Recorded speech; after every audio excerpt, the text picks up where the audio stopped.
विषय को इतना स्पष्ट तरीके से आपको समझाऊंगा कि आप कहोगे सर आज के सवाल से हमें 500 सवाल हमारे सही हो जाएंगे। वाणी भाषा का अविकसित होने का कारण है, ऐसे शब्दों पर जाना है। देखो ये प्रश्न फिक्स है, आगे पीछे घूमते रहते हैं।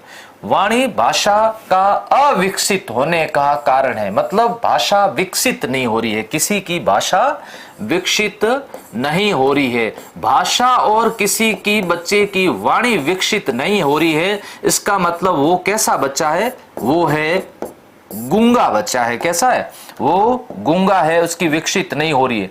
अब देखिए जो गूंगा बच्चा होगा ना, ध्यान से समझ लेना, भाषा ज्ञान के बाद बहरापन, उचित प्रशिक्षण की कमी, जन्म से बहरापन, जन्म के कुछ समय बाद बहरापन।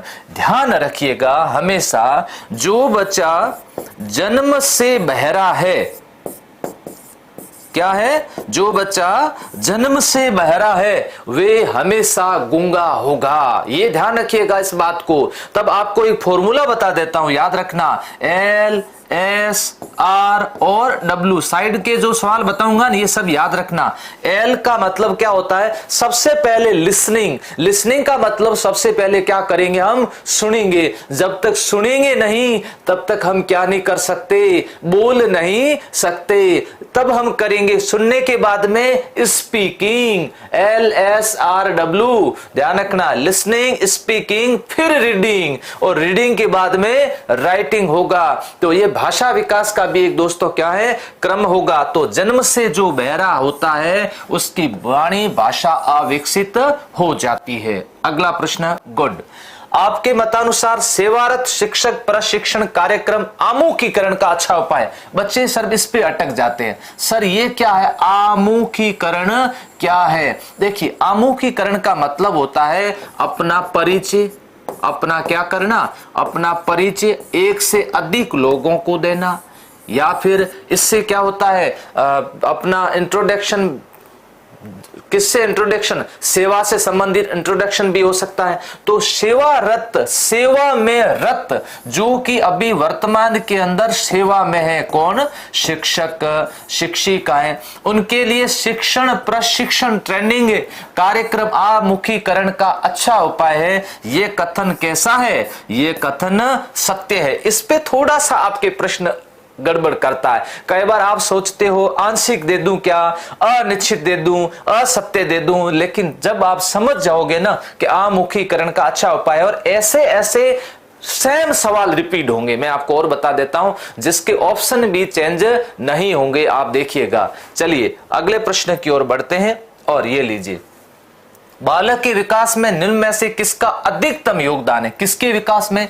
आप है ना प्रश्न जब पढ़ो ना ऐसे ध्यान सुनना, मेन बात को गोला कर दो कि बालक के विकास में निम्न में से किसका अधिकतम योगदान होता है? अच्छे स्कूल का, पाठ्य पुस्तकों का, धनवान माता पिता का, योग्य और समर्पित शिक्षकों का। ओहो कितनी बढ़िया बात बताई गई है कि एक इंजीनियर गलती कर देता है तो उसकी गलती में सिर्फ एक आधा मकान से नुकसान हो सकता है, डॉक्टर भी किसी एक दो व्यक्ति को नुकसान कर सकता है, लेकिन एक शिक्षक की गलती 7 पीढ़ियों को नुकसान कर देती है। क्योंकि शिक्षक ने अगर बालक का सही तरह से विकास नहीं किया है, तो अब आप समझ लीजिए कि वो बालक अगर बदल गया है ना, मतलब रास्ते से भटक गया, तो आप समझ सकते हैं क्या हाल होने वाले हैं। तो योग्य वो समर्पित अध्यापकों की रहती है, किसकी? आप लोगों की रहेगी। क्योंकि अब आप योग्य और समर्पित अध्यापक बनने के लिए आज इस मंच पर आ चुके हो और आवेदन कर चुके हो। जिसकी इच्छा नहीं है तो वे आवेदन नहीं करते। वेरी गुड, बहुत बढ़िया लाइव चल रहे हैं। फटाफट जल्दी से शेयर करो, 1000 पार कराई जल्दी से। इतनी मेहनत करके आपके लिए आंकड़े लेकर के उपस्थित हुआ। एक शिक्षक की अपने सहकर्मियों के साथ किस प्रकार की अभिवृत्ति, ध्यान रखना, इस पर आपको बता देता हूं। देखिए इस पर आपसे प्रश्न पूछेंगे कि अभिवृत्ति का दूसरा नाम है दोस्तों कैसी वृत्ति? इसको कहते हैं मनोवृत्ति कहते हैं। इसको क्या कहते हैं? मनोवृत्ति कहते हैं। एक होता है मेरे लाडलों अभिक्षमता, इसका भी हो सकता आगे प्रश्न हो, अभिक्षमता। जबकि अभिक्षमताएं कैसी होती है बच्चे की? जन्मजात होगी। और इनको हम क्या कह सकते हैं? योग्य योग्यताएं भी कह सकते हैं। एक बच्चे की जन्मजात योग्यताओं, जिसको हम क्या कहेंगे, अभिक्षमता कहते हैं, इसे कहते हैं एप्टीट्यूड, और इसे कहते हैं एटीट्यूड। इसके दो प्रकार होते हैं। कितने? दो। कौन कौन से? एक होगा सकारात्मक और दूसरा कौन सा होगा? नकारात्मक। अभिवृत्ति दो प्रकार की होगी। सहकर्मियों के साथ में अब कैसी अभिवृत्ति होनी चाहिए? अभिवृत्ति कैसी होनी चाहिए? नकारात्मक होगी क्या? उनके खिलाफ आलोचना करेंगे क्या? नहीं करेंगे। तो सकारात्मक होनी चाहिए। यस सर, सकारात्मक होनी चाहिए। कहीं ऑप्शन में है सकारात्मक? नहीं है। नकारात्मक नहीं होगी, आलोचना करनी नहीं है, रचनात्मक होगी नहीं, तो कैसी होगी? सहयोगात्मक।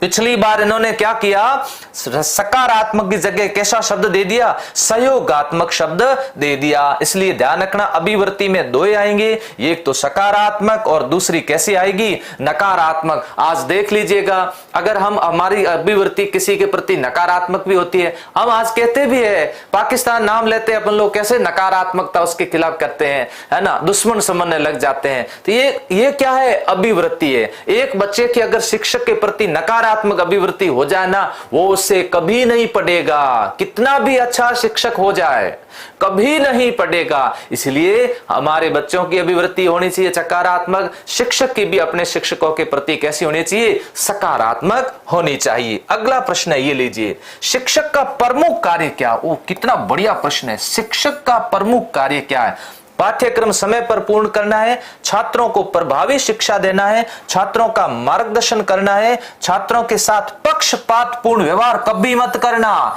कभी भी मत करना, है ना, नकारात्मकता से बचना है आपको। एक तो उत्तर देते समय ये ध्यान रखना, कोई भी शब्द आना जिसमें नकारात्मकता है, पक्षपात करना, दंड देना, पिटाई करना, ऐसे शब्दों से हट जाना, बिल्कुल नहीं करना। इनसे बचने की पूरी क्या करनी है? कोशिश करनी है। ठीक है, चलिए, पक्षपात नहीं करना, मार्गदर्शन भी ठीक है, पाठ्यक्रम समय पर पूर्ण करना भी अच्छी बात है, लेकिन प्रमुख क्या है? छात्रों को कैसी शिक्षा देना? प्रभावी शिक्षा देना। एक बार एक बच्चे ने ऑफलाइन मेरे को पूछ लिया कि सर प्रभावी क्यों है, किसी होती है प्रभावी शिक्षा? मैंने कहा बेटा, ऐसी शिक्षा देना, अगर शिक्षण कार्य शिक्षक द्वारा करवाया जा रहा हो और बच्चे को समझ में अच्छी तरह से आ रहा हो, अच्छी तरह से क्या आ रहा हो? समझ में आ रहा हो, तो शिक्षा कैसी है? प्रभावी शिक्षा है। तो कि हाँ सर, ये बात तो बढ़िया बात है। तो शिक्षा भी कैसी होनी चाहिए? एक शिक्षक के सबसे ज्यादा किस गुण की प्रशंसा की जाती है? ध्यान रखना, किस गुण की प्रशंसा की जाती है? जिसका प्रभावी क्या हो? शिक्षण हो। ध्यान रखना, क्या हो? प्रभावी शिक्षण, इसकी सबसे ज्यादा प्रशंसा की जाती है। क्या शिक्षक की सुंदरता की प्रशंसा की जाती है? नहीं जी। क्या शिक्षक के अच्छे कपड़ों की प्रशंसा की जाती है? नहीं करनी है। अच्छा टीचिंग, सबसे बढ़िया टीचिंग करवा दे, उसकी प्रशंसा की जाती है। छात्रों को प्रभावी शिक्षा देना। अगला प्रश्न है, आपके मतानुसार कक्षा संप्रेषण कैसा होना चाहिए? ये लीजिए, ध्यान से रखना, संप्रेषण कैसी प्रक्रिया है? द्विमार्गी प्रक्रिया। कैसी प्रक्रिया? द्विमार्गी। संप्रेषण में कौन होते हैं? संप्रेषण में एक तरफ शिक्षक है और सामने कौन? छात्र। शिक्षक और छात्र। जब अब बात आती है संप्रेषण किसे कहते हैं? संप्रेषण किसे कहते हैं कि एक शिक्षक के द्वारा जो बात बोली गई है वैसे वैसे भाव में अगर छात्र समझ लेते हैं तो इसे तो हम सफल संप्रेषण कहते हैं। जैसे मैं जो बातें बोल रहा हूं वैसे वैसी बात आपको समझ में आ रही है तो संप्रेषण कैसा है? प्रभावी है। संप्रेषण प्रभावी है। अगर बात समझ में आपको नहीं आ रही है तो संप्रेषण प्रभावी नहीं है। संप्रेषण प्रभावी होते आप लोग मुझे क्या देते हो? फीडबैक देते हो। बहुत बढ़िया सर, वेरी गुड सर, आप बहुत अच्छा पढ़ा रहे हो, आप पढ़ाते हो ये हमें समझ में आ रहा है, मुझे लगता है कि मेरा पढ़ाया हुआ आपके समझ में आ रहा है। इसलिए संप्रेषण कैसा होता है? संप्रेषण हमेशा कैसा होना चाहिए? प्रभावी होना चाहिए। कैसा होना चाहिए? प्रभावी होना चाहिए। शिक्षण कार्य कैसा होना चाहिए? प्रभावी होना चाहिए। दूसरी बातें भी ठीक है। सामान्य रोचक, इसमें रोचक का उत्तर इसके बाद में दिया जा सकता है, लेकिन शब्द आ गया कैसा, प्रभावी। तो प्रश्न आ जाए संप्रेषण कितने मार्गीय है, संप्रेषण द्विमार्गीय। अकेले में संप्रेषण हो सकता है क्या, नहीं हो सकता है। तो संप्रेषण पे अच्छे अच्छे प्रश्न ही आज पूछे जाएंगे, तो मैं आपको जब बताता रहूंगा। वेरी गुड, बहुत बढ़िया। पूरा राजस्थान के लाडले जुड़ चुके हैं और अच्छी तरह से समझिए। CCE मूल्यांकन की मुख्य विशेषता क्या, मेरे लाडलों ये नया कॉन्सेप्ट है। CCE। अब CCE की जगह राजस्थान के अंदर SIQE शामिल कर दिया गया है। अब आओ तो सही आप स्कूलों में, फिर आप लोगों को CCE SIQE बहुत कुछ करना पड़ेगा। आइए, स्वागत है आप लोगों का हमारे विभाग के अंदर। आप आने जाओगे तो मेरे विभाग के अंदर मैं आपका स्वागत कर रहा हूं, क्योंकि मैं अभी डाइट के अंदर हूं, तो मुझे भावी शिक्षक तैयार करने का ही अवसर मिला हुआ है। तो आप लोगों की हो सकता है ट्रेनिंग के लिए आप लोगों को वहां आना भी पड़े। सतत है ना, कंटिन्यू और व्यापक इवोल्यूशन है ना, जो ये मूल्यांकन कॉम्प्रेसिव इवोल्यूशन, इसका क्या तात्पर्य। अभी क्या हुआ, अभी एक नया पैटर्न आया। नए पैटर्न के तहत कहते हैं कि एक बच्चे का जो मूल्यांकन होता है ना, सिर्फ इस पक्ष का होता है। कौन से पक्ष का, शैक्षिक पक्ष का होता है। और किसका नहीं होता है, शैक्षिक का नहीं होता है। बच्चे का सर्वांगीण विकास हो, बच्चे के सभी पक्षों का मूल्यांकन किया जाए, बच्चे का रिकॉर्ड रखा जाए, बच्चे की हाइट कितनी है, बच्चे का वजन कितना है, बच्चा कोई बीमार तो नहीं है, बच्चे का समय समय पर उसकी गुण कौन से, उसके बारे में हर तरह का उसका पोर्टफोलियो, कैसा पोर्टफोलियो रखा जाए, उसका लेखा जोखा रखा जाए। विद्यार्थी के प्रत्येक पक्ष कौन सा, शारीरिक पक्ष, मानसिक पक्ष, सामाजिक पक्ष, नैतिक पक्ष, संवेगात्मक पक्ष, सभी पक्षों का क्या करना है, मूल्यांकन करना। तो उसे हम क्या कहेंगे, CCE कहते हैं। गुणवत्तापूर्ण, स्टेड है ना, इनिशिएटिव क्वालिटी एजुकेशन, कैसा, स्टेड इनिशिएटिव क्वालिटी, गुणवत्ता, ई का मतलब एजुकेशन। तो CCE की शुरुआत केंद्रीय विद्यालयों में हुई थी 2009 के अंदर। अब आपसे पूछ ले के राजस्थान में कब हुई, 2010-11 के अंदर राजस्थान के अंदर इसकी शुरुआत हुई थी। बहुत अच्छा प्रश्न आपसे पूछा गया और इसका उत्तर होगा 2 नंबर। Very good. हाँ जी बिल्कुल, विनीता जी सब कह रहे हैं सर हिंदी क्लास सब लगवा दूंगा। आज इसका आनंद लो, पूरा उत्तर देते रहो, समझ में नहीं याद पूछते रहो। छात्र विद्यालय के उस अध्यापक का अनुसरण करते हैं। अनुसरण का मतलब क्या होता है, पीछे पीछे गमन करना। उस शिक्षक का ज्यादा अनुसरण करते हैं। आपने देखा होगा विद्यालय के अंदर जो शिक्षक होते हैं ना, शिक्षकों को कहा जाता है कि आपका सादा जीवन, उच्च विचार, कपड़े पहनने की बड़ी स्टाइल वगैरह अच्छी होनी चाहिए। आपने देखा कभी शिक्षक बिना कॉलर के टी शर्ट पहने हुए, या आपने देखा कभी शिक्षक के भगोला कटिंग करवाई हुई हो, आपने कभी देखा कभी ऐसे ये ना, ये वो कौन सी सिर्फ तुम वाली स्टाइल की हो, आपने कभी देखा क्या, कभी नहीं मिलेंगे। ज्यादातर शिक्षक नॉर्मल और सामान्य कपड़ों में मिलते हैं, क्योंकि बच्चे उनका क्या करते हैं, अनुसरण करते हैं, उनकी नकल करते हैं, जो उनके आदर्शों के समान हो, जो पक्षपात नहीं करे, ऐसा का नहीं, जिससे उन्हें मिलना अच्छा लगे नहीं, जो देखने में आकर्षक को फूटरा घना कोई कोमरा, पर जो उनके आदर्शों के क्या हो, समान हो, उनका क्या करते हैं, अनुसरण करते हैं, उनकी क्या करते हैं, नकल करते हैं जी। चलो हाँ, अगला प्रश्न ये लीजिए, आपके सामने है। शिक्षक को अपने कार्यों में निपुण होना चाहिए। बिल्कुल, पारंगत। निपुण का मतलब क्या होता है, पारंगत होना चाहिए। अध जल गगरी छलकत जावे, आधो टैंकर है ना भरेड़ो, आधो टैंकर यो कर तो गट्टो खावे नहीं खावे, टैंकर भरा हुआ, घड़ा भरा हुआ, अध जल गगरी हमेशा छलकती रहती है, भरेड़ो घड़ो मस्त रहे और मस्त पड़ा हुआ है। तो ऐसी स्थिति के अंदर निपुण होना चाहिए। छात्र शिक्षक से ज्ञान प्राप्त कर सकेंगे, छात्र नियंत्रण में रहेंगे, छात्र शिक्षक के पास ट्यूशन का नाम ही नहीं लेना, ध्यान रखना। इसमें इस पूरे पाठ के अंदर कहीं पर भी आता ट्यूशन नहीं। फिर छात्रों को उचित निर्देशन मिलेगा, ठीक है। छात्र शिक्षक से क्या प्राप्त कर सकेंगे, ज्ञान प्राप्त कर सकेंगे। ज्ञान उसी से प्राप्त किया जाता है जो खुद क्या हो, निपुण हो, है ना। मारवाड़ी में कहावत है कि कोठे में नींव है तो पछे खिली में किया आवेला। आवेला कहीं निपुण खुद ही नहीं है तो बच्चों के पास में ज्ञान कहां से जाएगा। इसलिए कोठे में होगा तो ये तो जाएगा कहां पर, खेड़ी में जाएगा। तो याद रखना, छात्र शिक्षक के ज्ञान प्राप्त कर सकेंगे। अगला प्रश्न, उत्तरदायित्व की भावना का प्रारंभिक पाठ बालक कहां से ग्रहण करता। शुरुआत, प्रारंभिक पाठ, सबसे पहले शुरुआत कहां से होती है, कैसी भावना, उत्तरदायित्व की भावना। घर से, स्कूल से, समाज से या फिर स्वयं से। तो बच्चे की आधारशिला यहां से है, कहां से है, आधारशिला परिवार से। घर परिवार से ही बच्चे में उत्तरदायित्व की भावना का विकास होता है। एक जो माँ है ना मेरे लाडलो, माँ को 100 शिक्षकों के बराबर बताया गया है। अब आप कहोगे सर पिता को, भाई मुझे तो पता है नहीं, अब आपको है तो बता देना। माँ को 100 शिक्षकों के बराबर बताया गया है। इसलिए घर से माँ अपने जो लाडले है ना उनको उत्तरदायित्व की भावना का प्रारंभिक क्या करती है, पाठ पढ़ाती है। और घर से ही बच्चा ये प्रारंभिक पाठ सीख करके आता है, स्कूल में उसके बाद जाएगा। हाँ जी, तो ध्यान रखना, घर से, कहां से, घर से।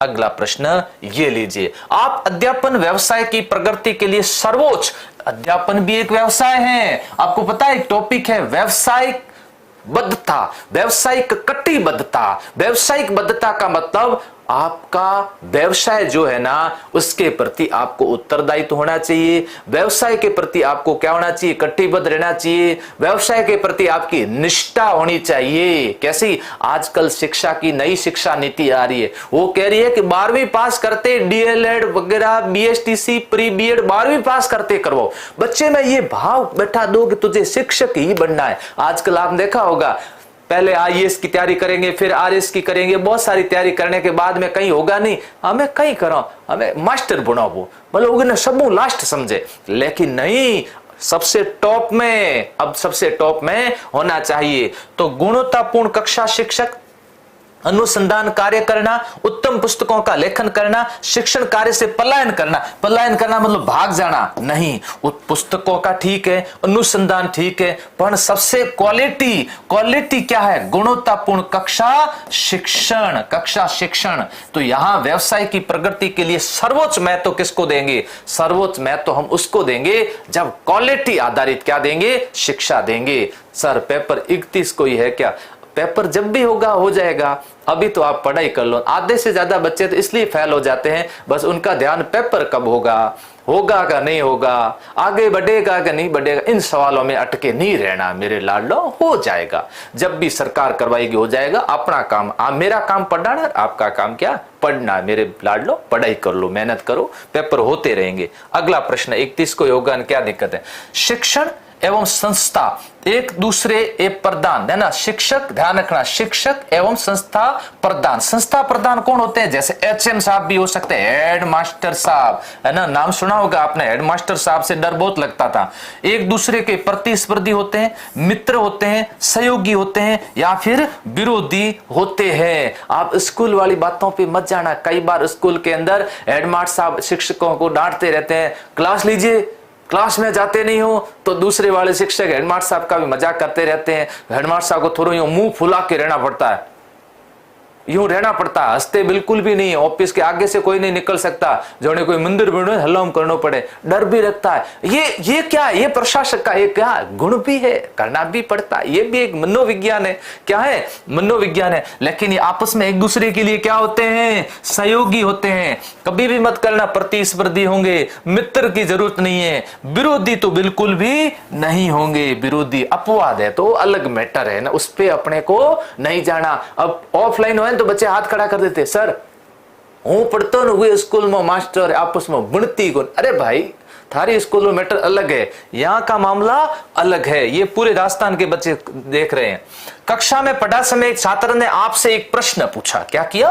प्रश्न पूछा जिसका उत्तर आपको मालूम नहीं। आपको, मेरे को नहीं, आपको पूछा है। ये ध्यान रखना, जब भी पेपर देने जाओ ना तो आप समझ लेना मैं शिक्षक मैं हूं। आप ध्यान रखना, मेरा मत समझना वहां पर के सर ने पूछो, मैंने नहीं पूछेला, आपको पूछा है जिसका उत्तर आपको मालूम नहीं। किसको? आपको। मुझे तो आता है। तो ऐसी दशा में आप क्या करेंगे? उसे डांट कर बैठा देंगे, प्रश्न को गलत करके चुप करवा देंगे, उसके प्रश्न का यथासंभव उत्तर देने का प्रयास करेंगे, दूसरे दिन उत्तर बताने का वायदा करेंगे। किस तरह? दूसरे दिन बताएंगे। उत्तर आता ही नहीं है तो आप कहां से दोगे? यथासंभव कहां से दोगे क्या? तुक्का नहीं लगाना है, दूसरे दिन बता देना, कोई संकोच वाली बात नहीं। बेटा आज तो मेरे को इसकी जानकारी है नहीं, कल मैं आपके सवाल का उत्तर दे दूंगा। इससे क्या दिक्कत है? बच्चे बहुत खुश होंगे, वेरी गुड, सर ने सही बात कही और सर अपना कल प्रश्न का उत्तर देंगे। अगले दिन क्लास में आते सबसे पहले कहना है देखिए कल जो पिंटू ने जो प्रश्न पूछा था उसका उत्तर ये है। कितने खुश होंगे बच्चे। इसलिए क्या करना? सर 450 नंबर लाने हैं। पिछली बार बच्चे कह रहे हैं कि सर हमारा मेरिट में नंबर इसी वजह से आए। आज भी खूब उनके बच्चों के मैसेज आ रहे हैं, वीरेंद्र जी मेहनत करो, खूब प्रश्न अच्छे करवाऊंगा और आपको एक सवाल गलत नहीं होने दूंगा। कक्षा में उच्च संप्रेषण है तो संप्रेषण पढ़ लेना, अच्छा सा करवाऊंगा, है ना। संप्रेषण की उच्च संप्रेषण है ना, कम्युनिकेशन। क्या होगा? कम्युनिकेशन। दो व्यक्ति है ना, ये बात इनको बता रहे हैं, इनको समझ में आ रही, ये बात इनको बता रहे हैं, इनको समझ में आ रही, इनका अच्छा सा आपस में क्या है? कम्युनिकेशन है, बहुत अच्छा कम्युनिकेशन है। आवश्यक है कि आपका व्यवहार पूर्ण रूप से नाटकीय हो। ध्यान रखना, ये क्या कह रहे? नाटकीय हो। ये कथन सही है गलत? संभव तो गलत है, कह नहीं सकते। अब देखो ये कथन संभव तो क्या है? गलत है, क्योंकि संप्रेषण में कभी भी अलंकारिक भाषा का प्रयोग नहीं करना चाहिए। संप्रेषण में कभी भी नाटकीय व्यवहार नहीं करना चाहिए। तो संप्रेषण के अंदर कैसी भाषा होनी चाहिए? सरल होनी चाहिए, बोधगम्य होनी चाहिए। कैसी? बोधगम्य। सब आप बोधगम्य क्या होता है सर? बोधगम्य मतलब बात समझ में आ जाए। क्या आ जाए? समझ में आ जाए, उसे बोधगम्य कहते हैं। अलंकारिक भाषा नहीं बोलनी, बच्चे को समझ में नहीं आएगा, वो सोचेगा क्या कह दिया सर ने, ये क्या बोला। नाटक नहीं करना वहां पर, नो नो नो नो। इसलिए सरल, बोधगम्य, धीरे से, आराम से, और जितना धीरे से, आराम से, बोधगम्य पढ़ाया जाता है ना उतने ही ज्यादा बच्चों को समझ में आता है। अब मैं जोर जोर से चिल्ला के पढ़ाऊंगा ना, नहीं समझ में आएगा, आधे से ज्यादा भाग जाएंगे। यस, तो यहां पहले उत्तर होगा इसका 3 नंबर। समझ लेना बात को। कक्षा में शिक्षकों को समय पर विद्यालय आना चाहिए, क्योंकि शिक्षकों को समय पर विद्यालय, ये उनका कर्तव्य है। समय पर आने पर छात्र समय पर आएंगे, वे छात्रों को प्रेरणा स्रोत हैं। समय पर आना जरूरी है, वे छात्रों के क्या है? प्रेरणा स्रोत है। प्रार्थना में आकर के ये समय पर आया करो बच्चों, बहुत लेट आते हो और गुरुजी खुद लेट आवे, बीच में बैठा हुआ बच्चा क्या कहेगा? सिर नीचा करके, खुद लेट आवे मानो के बेगा हो। हाँ अच्छा, इसका मतलब प्रेरणा के स्रोत नहीं हो। नहीं, सबसे टाइम पर आने पर बच्चे क्या कहेंगे? मेरे गुरुजी हमेशा टाइम पर आते हैं, मैं तो गुरुजी के अनुसार विद्यालय जाऊंगा। विद्यालय जाना मतलब गुरुजी भी प्रेरणा के स्रोत हैं, गुरुजी का अनुसरण करते हैं। क्या करते हैं? अनुसरण करते हैं। तो छात्रों के प्रेरणा के क्या होते हैं? स्रोत होते हैं। अगला प्रश्न ये लीजिए, एक विषय अध्यापक के रूप में कक्षा में प्रश्न पूछने का क्या उद्देश्य होता है? एक विषय अध्यापक, आप एक विषय के अध्यापक को, मान लो आप गणित के हो विषय अध्यापक, आप विज्ञान के विषय अध्यापक हो, आप एसएसटी के विषय अध्यापक हो। आपका विषय कक्षा में प्रश्न पूछने का क्या उद्देश्य होता है? छात्रों में शिक्षण संबंधी विचार विमर्श करना, कक्षा में छात्रों को सक्रिय एकाग्र रखना, कक्षा में अनुशासन हेतु, शिक्षण में सुधार हेतु। प्रश्न हमेशा इसलिए पूछे जाते हैं उससे छात्र सक्रिय रहते हैं और एकाग्रता बनी रहती है। जो शिक्षक कक्षा में प्रश्न पूछे ना उसकी कक्षा में बच्चे अलर्ट रहते हैं, पूरा ध्यान रखते हैं, है ना। प्रश्न पढ़ाते पीछे से प्रश्न पूछना। हाँ अशोक खड़ा होना, हाँ बताना मैंने अभी क्या बोला। अशोक को प्रश्न पूछोगे रमेश तुरंत एक्टिव हो जाएगा, है ना। पास वालों के कान है ना ऐसे हो जाएंगे, खड़े हो जाएंगे और मेरा नंबर लगने वाला है। इसलिए और एकाग्र, सक्रिय रखना। क्या रखना है? सक्रिय रखना है। तो यहां रखना, कक्षा में छात्रों को सक्रिय एकाग्र रखने हेतु प्रश्न पूछे जाते हैं। अगला प्रश्न ये लीजिए, शिक्षण का उद्देश्य होना चाहिए। शिक्षण का उद्देश्य है ना, शिक्षण उद्देश्य होना चाहिए छात्रों को परीक्षा उत्तीर्ण करने में सहायता करना, छात्रों का सर्वांगीण विकास करना। एक तो ये है ना शिक्षण, शिक्षण का मतलब होता है टीचिंग, जैसे पढ़ाया पढ़ाना है ना। शिक्षक का कार्य है शिक्षण करवाना। क्या करवाना? शिक्षण करवाना। तो इससे छात्रों का कैसा विकास करना है? सर्वांगीण विकास करना है। CCE क्या कह रहा है? यही तो कह रहा है कि सभी पक्षों का मूल्यांकन करना है। तो आजकल बच्चों को कहा गया है ना, बच्चों के साथ मित्रवत व्यवहार करो। अब आप आओ शिक्षक बनोगे तो पता चलेगा। आप क्या सोच रहे हो, हम आते फिर बच्चों की पिटाई करेंगे, है ना, हमारे को पिटा था, सास भी कभी बहू थी। कुछ नहीं होगा, आइएगा आपको पता चलेगा। छोटे छोटे बच्चे मिलेंगे ना, वो एक समय गया जो यूं यूं नमस्कार होता था, अब तो कहेंगे हो हेलो सर, गुड मॉर्निंग। आपको वापस ऐसा ही करना पड़ेगा, हाय गुड मॉर्निंग। क्योंकि ये क्या है, इससे प्रेम भाव बढ़ाना है, बच्चों को विद्यालय के प्रति जोड़ना है। और जोड़ेंगे तभी जब बच्चों का सर्वांगीण विकास करना। खेलोगे कूदोगे होगे खराब थोड़े होगे। खेलोगे कूदोगे पढ़ोगे लिखोगे बनोगे नवाब बनाना। उनको क्या करना है? नवाब बनाना। छात्रों का सर्वांगीण विकास करना है। आप सृजनात्मकता के विकास हेतु कौन सी शिक्षण विधि? सृजन का मतलब क्या होता है? सृजन का मतलब होता है बराबर कुछ नया करना। क्या करना है? कुछ नया करना, उसे सृजनात्मकता कहते हैं। एक क्लास के अंदर एक बच्चा था, उसने कॉपी का पेज फाड़ा, उसकी हवाई जहाज बनाई, यूं फेंकी, हवाई जहाज ऊपर घूम रही। उसने कुछ नया किया है। उसने क्या किया है? नया किया। एक कक्षा में बच्चे ने चौक फेंकी, वो नया कुछ भी नहीं है। उसने हवाई जहाज बना करके फेंक दी, उसने कुछ नया किया। आपने देखा होगा विद्यालय के अंदर बच्चे पढ़ते थे, बारिश के मौसम के अंदर पानी में तैरने वाली जहाजें बना देते थे।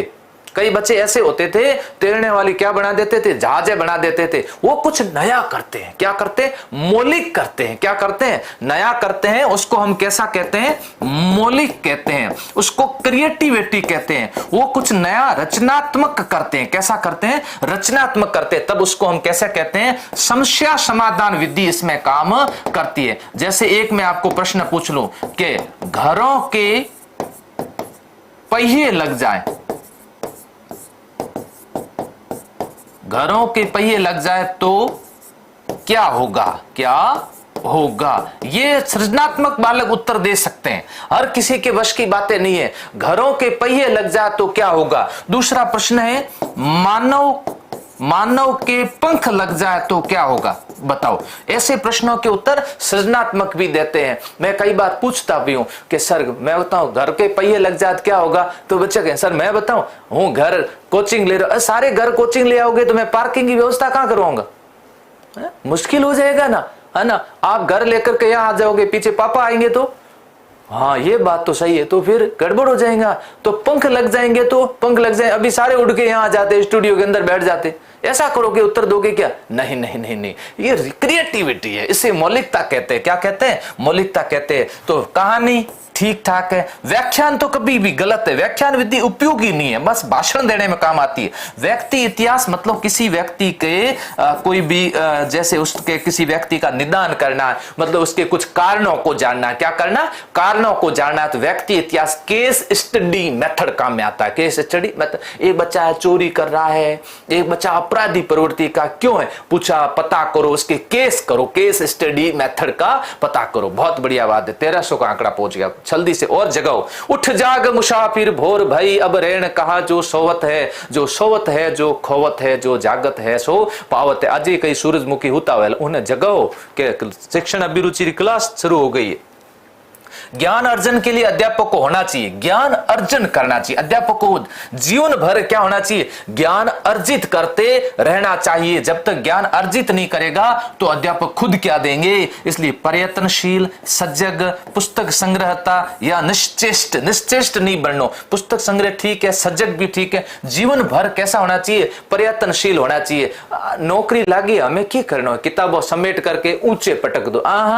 डेली पढ़ो, हमेशा अखबार पढ़ो, डेली किताबें पढ़ो, ज्ञान का संग्रह करते रहिए, तभी तो आप दूसरों को दे पाओगे, नहीं तो कुछ भी नहीं दे पाएंगे। इसलिए प्रयत्नशील होना चाहिए। कैसा? प्रयत्नशील होना चाहिए। विद्यालय समाज का छोटा रूप है। मैं तो कहता हूं छोटा रूप नहीं, विद्यालय समाज का क्या है? दर्पण है, दर्पण। बिल्कुल, क्योंकि विद्यालय में समाज के सभी बच्चे आते हैं। मेरा कई बार मैं हंसी मजाक कहता भी हूं, मैंने कहा किसी गांव के बारे में ये पता करना, ये गांव कैसा है, स्कूल चले जाओ, बस कुछ नहीं करना, स्कूल जाकर के वहां के बच्चों को देख लो, गांव का बिल्कुल पता चल जाएगा। अधिकतर सत्य है, आंशिक सत्य है या फिर असत्य, इसको सीधा यूं कहना, ये क्या है? ये बात सत्य है। विद्यालय समाज का क्या है? छोटा रूप है, या फिर इसको हम क्या कहेंगे? दर्पण कहेंगे। बिल्कुल बात सत्य है। आपके मतानुसार शिक्षक का, किसका? शिक्षक का मौलिक गुण क्या है? देखो, एक तो होता है मौलिक गुण, एक होता है प्रभावी गुण, प्रमुख गुण। एक मौलिक गुण और एक होता है प्रमुख गुण। तो ये प्रमुख गुण और मौलिक गुण में थोड़ा सा फर्क है। अब हम कहे कि सर प्रमुख गुण कौन सा? अभी आपको बताया था ना, प्रभावी शिक्षण। कैसा शिक्षण? प्रभावी शिक्षण। तो मौलिक का मतलब होता है नया, कुछ नवीन है ना। जैसे मौलिक हंसमुख स्वभाव, आकर्षक वेशभूषा, शिक्षण विधियों का ज्ञान, अच्छा व्यक्तित्व, जो बच्चों के किसके अनुरूप हो? आदर्शों के अनुरूप हो। तो अच्छे व्यक्तित्व वाले जो भी होते हैं ना, उसके गुण कैसे होते हैं? मौलिक होते हैं। प्रमुख गुण कौन सा है? प्रभावी शिक्षण है। कैसा शिक्षण? प्रभावी शिक्षण। यस, यहां ध्यान रखना, प्रभावी शिक्षण और ये मौलिक, अच्छा व्यक्तित्व। अगला प्रश्न, भूल सुधार पद्धति को किस प्रकार बढ़ावा दिया जा सकता है? अब बच्चे ने, किसी ने भूल कर दी, क्या कर दी? गलती कर दी। ध्यान रखना, अब इस गलती का बच्चे को क्या करना? उसमें अपने को सुधार करवाना। इसलिए भूल सुधार पद्धति किस प्रकार? खेल विधि से, स्वतंत्र रूप से अध्ययन द्वारा, दृश्य श्रव्य सामग्री द्वारा, या फिर किस तरीके से? नाटकीय तरीके से। हमेशा ध्यान रखना, एक बच्चे में अगर कोई भी भूल का सुधार करवाना है ना, तो कुछ नाटकों के माध्यम से करवाया जा सकता है। विद्यालय में कुछ ऐसे नाटकों का आयोजन करो और उस नाटकों के आयोजन के माध्यम से बच्चे की गलती का उसको क्या करवा दीजिए? एहसास करवा दीजिए और उसके अंदर उसको सुधार करवा दीजिए। तो ये भूल सुधार करने का एक तरीका है, जिसको हम क्या कह सकते हैं? नाटकीय तरीके से ऐसा किया जा सकता। दृश्य श्रव्य सामग्री नहीं, स्वतंत्र रूप से अध्यापन नहीं, खेल विधि नहीं। तो इसमें उत्तर क्या होगा? ध्यान रखना, ऐसे ही प्रश्न छप जाएंगे। छप किसमें? पेपर में। इसलिए सावधान बरतना मेरे भाई, मेरे लाडलों। अगला प्रश्न ये लीजिए, आपकी कक्षा में यदि 26 छात्र जवाब नहीं दे पा रहे हैं तो आप क्या करेंगे? सभी छात्र, कितने छात्र? सभी छात्र। आपकी क्लास में कुल कितने छात्र हैं? हमारी क्लास में कुल छात्र है 100, और एक शिक्षक ने अध्याय पाठ पढ़ाया और प्रश्न पूछा, 100 में से 100 छात्र जवाब नहीं दे पा रहे हैं। बताओ गलती किसकी है? बताइएगा, गलती किसकी? गुरुजी की है या बच्चों की है? गुरुजी की खुद की गलती है। स्पष्ट करेंगे, उन्हें गृह कार्य दे देंगे, उनके माता पिता से शिकायत करेंगे, या कक्षा में पाठ को दोहराएंगे? वापस पढ़ाना पड़ेगा गुरुजी, क्योंकि 100 में से 100 बच्चे आपके प्रश्न का जवाब नहीं दे पा रहे हैं। इसलिए पाठ को वापस पढ़ाओ। तो कक्षा में पाठ को वापस दोहराएंगे, फिर कहेंगे समझ में आया, नया मेथड और ले आएंगे, फिर कहेंगे समझ में आया, फिर कहेंगे समझ में आया, कहेंगे हाँ गुरुजी अब आया, तब जाके आप सफल हो, नहीं तो नहीं। इसलिए कक्षा में पाठ को क्या कराएंगे? दोहराएंगे। यस। अगला प्रश्न ये लीजिए, सामाजिक बुराइयों को दूर करने के लिए आप क्या करेंगे? क्या करना है? सामाजिक बुराइयां है, बहुत सारी सामाजिक बुराइयां है, बाल विवाह है, और भी बहुत सारी सामाजिक विवाह जो बुराइयां होती है, दहेज प्रथा है। इसके लिए आप क्या करोगे? जनता को जागरूक करेंगे, संकल्प लेंगे। संकल्प कौन सी? कोचिंग लोगे क्या? कुछ नहीं करेंगे, अपने की करनो है। कहू नरप हमें का हानि, होता रहता है, ज्यादा अपने पंचायती नहीं करनी, कई लोग ऐसे हैं। फिर पोस्टर द्वारा जागृति लाएंगे, ये ठीक है, लेकिन सबसे इंपॉर्टेंट बात क्या है, जनता को क्या करोगे, जागरूक करना है। और जागरूक कैसे करोगे, उनके बीच में जाकर के अपनी बात रखोगे, उनके दुष्परिणामों के बारे में बताना पड़ेगा, तब जाकर के मानेंगे, बाकी कोई तरीका नहीं। इसके दुष्परिणाम क्या है, किसी को हम नशा छुड़वाना चाहते हैं ना, उसको ये नहीं कहना नशा मत कर, ये नहीं कहना नशा करते हो, हाँ आपको पता है इससे कितनी बीमारियां होती है, एक ये कैंसर, ये वो कहेगा क्या बात कर रहे हो, हाँ इतनी होती है, हाँ इतनी होती है, छोड़ने का मत कहना, इतनी बीमारियां उसको बता दो, भाई साहब के पसीना छूट जाएगा, थोड़ी देर में छोड़ देगा, कसम के ले लेगा रामदेव जी की। अगला प्रश्न है, आपके दोस्त का पुत्र आपकी कक्षा में पढ़ता है, भले पढ़े, उसकी क्या दिक्कत है, आपके दोस्त का पुत्र है ना आपकी कक्षा में पढ़ता, उसके प्रति आपका व्यवहार कैसा होना चाहिए, अनुशासित होना चाहिए, पक्षपात बिल्कुल नहीं करना है, सामान्य छात्र की भांति होना चाहिए या पुत्र की भांति होना चाहिए। अब आपके दोस्त का पुत्र पढ़ता है डेली क्लास में, ओ बेटा कैसे हो बेटा, ये तो मेरे दोस्त का पुत्र है तो मेरे भी बेटे समान है, ऐसी बातें क्लास के अंदर नहीं करनी है। तो कैसा व्यवहार होना चाहिए, सामान्य छात्र की होना। आपसे प्रश्न पूछेंगे, आपके जिले के आईएएस का बेटा आपकी विद्यालय में पढ़ता है, आपके आरएएस का बेटा आपके विद्यालय में पढ़ता है, कोई भी पढ़े ना, क्या फर्क पड़े, सामान्य छात्र की तरह कहेंगे, हमारे लिए तो सभी बच्चे क्या है, समान है, तो उनके प्रति कैसा व्यवहार करना है, समान व्यवहार करना है। यस, चलिए अगले प्रश्न की ओर बढ़ते हैं। यस, आप एक शिक्षक के रूप में छात्रों को प्रोत्साहित करेंगे, क्या करेंगे, छात्रों को हमेशा आगे बढ़ने के लिए प्रोत्साहित करना चाहिए। वेरी गुड, बहुत बढ़िया, शाबाश, आगे बढ़िए, बहुत अच्छी बात है, ऐसे कहना चाहिए शिक्षक को, बार बार बच्चों को यह कहना चाहिए, तू कुछ नहीं कर सकता। एक बच्चा ऐसे शिक्षक के शब्दों का प्रयोग नहीं करना चाहिए। शिक्षक के पास में आन कह देंगे, सर मैं आरएस बनूंगा, शकल देखिए आरएस बनी, तारे हाथ पीढ़ी में कोई आरएस बनियो, ऐसा नहीं कहना है बच्चे को। अरे गुड, बहुत बढ़िया, आप तो आरएस के लायक हो, वेरी गुड, नाइस, है ना, क्या ग्रेट पर्सनैलिटी, ग्रेट नॉलेज, आप आरएस बन सकते हो। बच्चे को क्या करना, प्रोत्साहित करना, क्या करना, प्रोत्साहित करना है। यस, बिल्कुल, सभी को नमस्कार है। योगी जी अब कह रहे हैं धोख दूं, हाँ आदित्य प्रथम कह रहे हैं, अच्छा बहुत बढ़िया बात है, काव्या चौधरी, हाँ नारायण, सुनील, रामनिवास, पंकज, बहुत बहुत बढ़िया बात, शाबाश, रेव की लाडी, कविता गुर्जर, अच्छा कविता जी आरएस की तैयारी करते हैं, शिक्षण अभिरुचियां पढ़ते हैं, सब पढ़ते हैं, बहुत बढ़िया बात, हाँ भावेश, अशोक गुर्जर, यस, सभी का स्वागत, सभी का स्वागत, वेलकम, बहुत अच्छा लगा, सावर गुर्जर, यस यस। हाँ, तो बौद्धिक स्तर विकसित करने के लिए, कैसा स्तर विकसित करने के लिए, बौद्धिक स्तर विकसित करने, स्वावलंबी बनने ठीक है, उच्च शिक्षा प्राप्त करने ठीक है, अविवाहित रहने के लिए मोटिवेट नहीं करना है, क्या बेटा देख ले दादू जी भी शादी को नहीं करी, दादू जी रो क्लास में दादू जी रो देख नाम हो गयो, आज देख संकल्प वाले सर वगैरह सब दादू जी को खूब पढ़ाते हैं, उसको राजस्थान का कबीर कहते हैं, देख ले तू ओ कर ले, ऐसा काम नहीं करना है। इसलिए उसको बौद्धिक स्तर विकसित करना, जिसका बौद्धिक स्तर विकसित हो गया वो आगे बढ़ेगा तो उच्च शिक्षा भी प्राप्त करेगा, खुद रोजगार पाएगा, स्वावलंबी भी बनेगा और हटेगा तो क्या हो जाएगा, विवाहित भी हो जाएगा, क्या हो जाएगा, विवाहित भी हो जाएगा। इसलिए बौद्धिक स्तर विकसित होना, मिलेगी जिसको नौकरी तो ही उसको मिलेगी छोकरी, ये मारवाड़ी में कहावत चलती है साहब। हाँ, आपने एक शिक्षक बनना क्यों तय किया, आपने, मैंने नहीं, किसने, आपने शिक्षक बनना क्यों तय किया है, ध्यान रखना, आपको क्या बनना पसंद है, प्रश्न आएगा,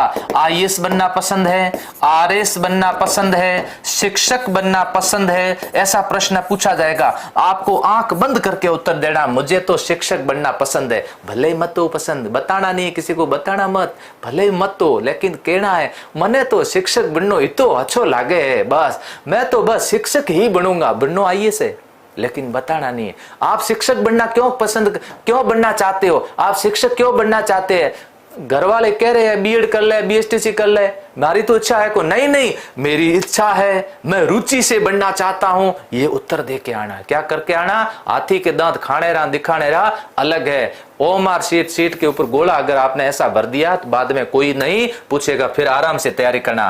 ट्यूशन करके बहुत धन कमा सकता हूं, कटे ट्यूशन ना धन, आजकल फीस तो देते नहीं बच्चे, धन वन कुछ नहीं है। मैं अपने स्वयं के बच्चों को पढ़ा सकता हूं, शिक्षा कार्य मुझे अत्यधिक प्रिय। अरे वाह, वेरी गुड बेटा, तुझे इतना अच्छा लगता है। मैं कोई अन्य नौकरी नहीं पा सकता, ये है अन्य नौकरी पा सकता है, बहुत अच्छी बात। आपके मतानुसार प्रभावी शिक्षण परिणाम किसका? प्रभावी शिक्षण करवाएंगे, अच्छा शिक्षक पढ़ाया जाता है तो फिर उसका परिणाम क्या है? छात्रों से मित्रतापूर्ण व्यवहार का, पाठ्य पुस्तक पर अधिकार और जिसका संप्रेषण अच्छा होता है ना, उसका ही प्रभावी शिक्षण परिणाम है। ध्यान रखना, पाठ्य पुस्तक पर जिसका अधिकार हो, जिस शिक्षक का संप्रेषण बहुत अच्छा हो, उसी का ही क्या है? परिणाम है, परिणाम है। दोस्तों बहुत मेहनत करनी पड़ती है। मुझे याद है मैं जोधपुर में एक प्राइवेट स्कूल के अंदर पढ़ाने के लिए गया था। मैं उस समय बहुत दुबला पतला ऐसे था, और वहां जब मैं पढ़ाने के लिए गया तो क्लास के अंदर घुसा, 12वीं की क्लास थी। तो मैंने जाके सीधा ये पूछा मैं कौन सा पाठ पढ़ाना है। तो आगे लड़कियां आगे बैठती, उन्होंने मेरे को किताब दी कि सर ये लो दूसरा पाठ पढ़ाना। मैंने कहा किताब के मैं हाथ नहीं लगाता हूँ। तो उन्होंने पूछा क्यों सर? मैंने कहा मेरे देवता ये। मैंने भोपे को पूछा था, उसने कहा किताब के आप हाथ में लगाना, हाथ लगाते सब भूल जाओगे। सब बच्चे हंसने लगे कि वो पागल कटम आयो। इतने में फिर मैंने कहा पाठ कौन सा है? तो क्या दूसरा है। मैंने कहा पेज संख्या कौन सी है? तो क्या सर पेज संख्या 12वीं। मैं ऊपर की लाइन में ये लिखा हुआ? तो क्या हाँ सर ये लिखा हुआ। मैं चलो शुरू कर देता हूँ। आप मानोगे नहीं, बच्चे दीवाने हो गए। ओहो, घर जाकर के सब जगह बात फैला दी गया, साहब ऐसे टीचर आए हैं कि एक तो उनके देवता ही है और दूसरों किताब के कौन से पेज में क्या लिखा वो भी याद है। ये क्या है? ये करना पड़ता है। इसके लिए हमें अपनी बढ़िया प्रेजेंटेशन बच्चों के सामने देनी पड़ेगी, नहीं तो बच्चे कभी भी आपका अनुसरण नहीं करेंगे।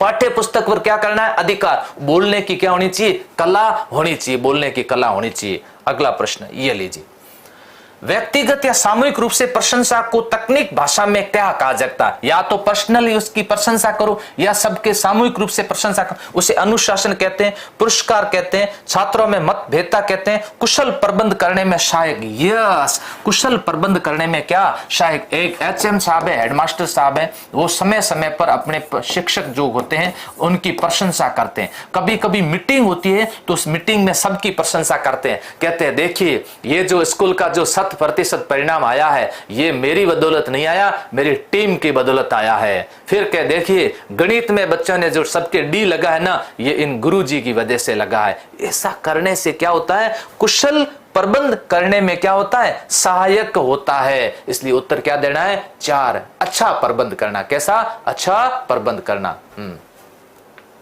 अगला प्रश्न ये, यदि बालक का सामाजिकरण ना हो तो किस प्रकार होगा? सामाजिकरण ना हो तो किस प्रकार का होगा? पशुवत होगा, गैर सामाजिक होगा, असामाजिक होगा, पूर्ण रूप से सामाजिक। अरस्तु ने देखो ऐसे कहा था, अरस्तु ने तो कहा था यदि कोई कहता है कि मैं सामाजिक नहीं हूं, वह सामाजिक नहीं हो, तो या तो वो पशु है या तो वो क्या है? भगवान है। या तो अपने आप को वो पशु है और या फिर भगवान है। लेकिन गैर सामाजिक उत्तर अच्छा है इसमें। असामाजिक थोड़ा सा क्या होता है? असामाजिक, कुसामाजिक, आपराधिक प्रवृत्तियां हो जाती है उसके अंदर। तो सामाजिक ना हो तो किस प्रकार का बनेगा? गैर सामाजिक बनेगा। कितने नंबर उत्तर देना इसमें? असामाजिक नहीं देना, ध्यान रखना, इसमें गैर सामाजिक हुआ। देखो कहते हैं राजकीय विद्यालय, और राजकीय नहीं हो तो कैसा होता है? गैर राजकीय। गैर राजकीय मतलब कैसे होते हैं? जैसे निजी विद्यालय। हो सकता है उसमें सामाजिकता का गुण क्या हो? कम हो। असामाजिक उसमें कुछ भी नहीं होगा, गैर सामाजिक हो जाएगा। अगला प्रश्न है, गृह कार्य छात्रों को स्वाध्याय प्रेमी तो बनाता है, परंतु इससे साथ साथ छात्रों में तर्क एवं विचार शक्ति उत्पन्न करता है, घूमने की प्रवृत्ति को कम कर देता है। गृह कार्य कब दिया जाता है? दीपावली की छुट्टियों में। देते नहीं देते हैं? दीपावली छुट्टियों में गुरुजी इतना गृह कार्य देते हैं कि ननिहाल जा ही नहीं पाते हैं। ननिहाल जाना घूमना है, लेकिन ये उत्तर नहीं देना है। विषय वस्तु ज्ञान का अभ्यास कराना है, थकान उत्पन्न करना, थकान उत्पन्न करने के लिए नहीं देना है। अब तर्क विचार शक्ति उत्पन्न करने के लिए या विषय वस्तु का क्या करना है? अभ्यास कराना है, प्रैक्टिस करवानी। इसलिए क्या दिया जाता है? गृह कार्य जो पहले से पढ़ाया हुआ है ना, उसी के अनुसार दिया जाता है। उसी के अनुसार दिया जाता है। तो विषय वस्तु ज्ञान का क्या कराया, अभ्यास कराना चाहिए, अभ्यास कराना चाहिए। नेतृत्व एक विशेष प्रक्रिया का नाम है। किसका नाम है? आपसे प्रश्न पूछा जाएगा कि कक्षा का नेता किसे कहते हैं? शिक्षक को। किसको? शिक्षक को। विद्यालय का नेता किसे कहते हैं? प्रश्न पूछा जाएगा प्रधानाध्यापक को। प्रधानाध्यापक को विद्यालय का नेता कहते हैं। तो कक्षा का नेता शिक्षक है। तो नेतृत्व क्या है? प्रभुत्व या अधीनता? अधीनता नहीं है, गुलामी नहीं करवानी है, अनुगमन फिर भी ठीक है। प्रभुत्व और प्रशासन है, प्रभुत्व और प्रशासन है। अपना बात जमा देना, अपनी बात अच्छे तरीके से कहना, ये तो हो गया प्रभुत्व। और अच्छा से क्या करना? प्रशासन। यस, तो यहां होगा प्रभुत्व और प्रशासन, एक नेतृत्व। ये किसमें गुण होना चाहिए? नेता के अंदर। नेता नाम आते आप तो पता नहीं क्या क्या समझ जाए। नेता नाम आते आपको लालू प्रसाद जी यादव साहब याद आ जाते हैं, आपको मुलायम सिंह जी याद आ जाते हैं। ये याद, इनको याद नहीं करना। नेता का मतलब, नेता वो है जो अपने आदर्शों से, अपने गुणों से और जनता को क्या करे? अच्छे तरीके से प्रभावित करें और जनता के हित में कार्य करें। किसमें करें? हित में, स्वयं के हित में कार्य नहीं करें। अगला प्रश्न, शिक्षक के लिए विद्यार्थी का मूल्यांकन कार्य करना इसलिए आवश्यक हो जाता है क्योंकि इसके लिए विद्यालय उसे वेतन का भुगतान करता है, इसलिए यह सरकार के नियम और विनियमन में अलिखित होता है। इससे विद्यार्थियों की अधिगम क्षमता का ज्ञान हो जाता है। अधिगम क्षमता एवं उपचारात्मक स्थिति दोनों से सामंजस्य बना रहता है। मूल्यांकन करने से क्या होता है? मूल्यांकन करना मतलब, यहां थोड़ा सा ध्यान रखना, निदानात्मक। निदानात्मक का मतलब होता है बच्चे के कारणों को जानना। कारणों को जानने के बाद में उसका क्या करना है? उपचार करना, ट्रीटमेंट करना। क्या करना है? उपचार करना। पहले क्या किया? निदान। निदान का मतलब होता है क्लिनिक। क्लिनिक में क्या होता है? टेस्ट। क्लिनिक में होती है जांच। एक व्यक्ति डॉक्टर के पास में गया, सर दर्द बहुत होता है, जांच करवा क्या खून की, तो ये हो गया जांच। जांच से पता किया कारणों का, फिर उसका क्या करना? उपचार। अधिगम क्षमता, इसका क्या करना? हमें उपचारात्मक स्थिति दोनों में सामंजस्य बना रहता है। किसका कार्य करने के लिए? मूल्यांकन का करने के लिए। कक्षा में शिक्षण हेतु प्रवेश करने से पूर्व मैं क्या करूंगा? कक्षा में शिक्षण हेतु प्रवेश करने से पूर्व मैं, आप लोग अगर कक्षा में जा रहे हो, अपने आप को प्रसन्नचित बनाऊंगा। क्लास में जाने के पहले हंसोगे, मुस्कुराओगे, गुरुजी आज की बात है, हंसो घना, उससे कोई फर्क नहीं पड़ेगा। हाँ, दर्पण में अपना चेहरा निखारोगे, अच्छा सा बढ़िया सा टनाटन होकर के। आज के पाठ की शिक्षण सामग्री साथ में ले जाएंगे, शिक्षण सामग्री साथ में ले जाओगे। अपनी पाठ्य योजना को क्या करोगे? व्यवस्थित करोगे। पाठ्य योजना व्यवस्थित करके फिर क्लास के अंदर प्रवेश करना चाहिए। फिर आप देखो बच्चे कितने प्रभावित हो जाते हैं। यस, अगला प्रश्न है, यह लीजिए, शिक्षण व्यवसाय के लिए अत्यंत महत्वपूर्ण है। शिक्षण क्या है? एक व्यवसाय है। बिल्कुल सही है। अध्ययनशीलता, ऊंची सिफारिश है, शिक्षण अभिक्षमता, अंकों का उच्च प्रतिशत। बताओ शिक्षण के लिए क्या है? शिक्षण व्यवसाय के लिए अत्यंत महत्वपूर्ण है। शिक्षण अभिक्षमताएं हमारे अंदर होनी चाहिए। शिक्षण की कैपेसिटी होनी चाहिए। टीचिंग है ना, एप्टीट्यूड होना चाहिए, एटीट्यूड नहीं, एप्टीट्यूड होना चाहिए। यस, तो यहां उत्तर हो जाएगा शिक्षण अभिक्षमता होनी चाहिए। कैसी? शिक्षण व्यवसाय के लिए। बहुत आसान है, इतने प्रश्न करवाऊंगा 10 दिन के अंदर, जीके वगैरह सब मिक्स करवा करके आपको रैंक हाई लगवा दूंगा। बस बेफिक्र रहिए, मेरी बात को समझना बहुत जरूरी, रटना मत। मैं जो बोल रहा हूं ना समझ लेना। हो सकता है कल सेम प्रश्न नहीं आए, फिर आप कहोगे सर सेम प्रश्न नहीं आया। सेम प्रश्न पिछली बार आया था, बहुत काफी चर्चित हुआ था पूरे राजस्थान के अंदर। फिर लोगों को ऐसे लगा कि इनके पढ़ाए हुए में से कैसे आ गए। एक शिक्षक होने के नाते क्या आप अपने पुत्र को शिक्षक बनने को कहेंगे? मैंने कभी भी ऐसा है ना, देखिए शिक्षक होते हैं ना, वो कहेंगे शिक्षक बनना, कहीं कर बन मैं बनियो जो देख ले।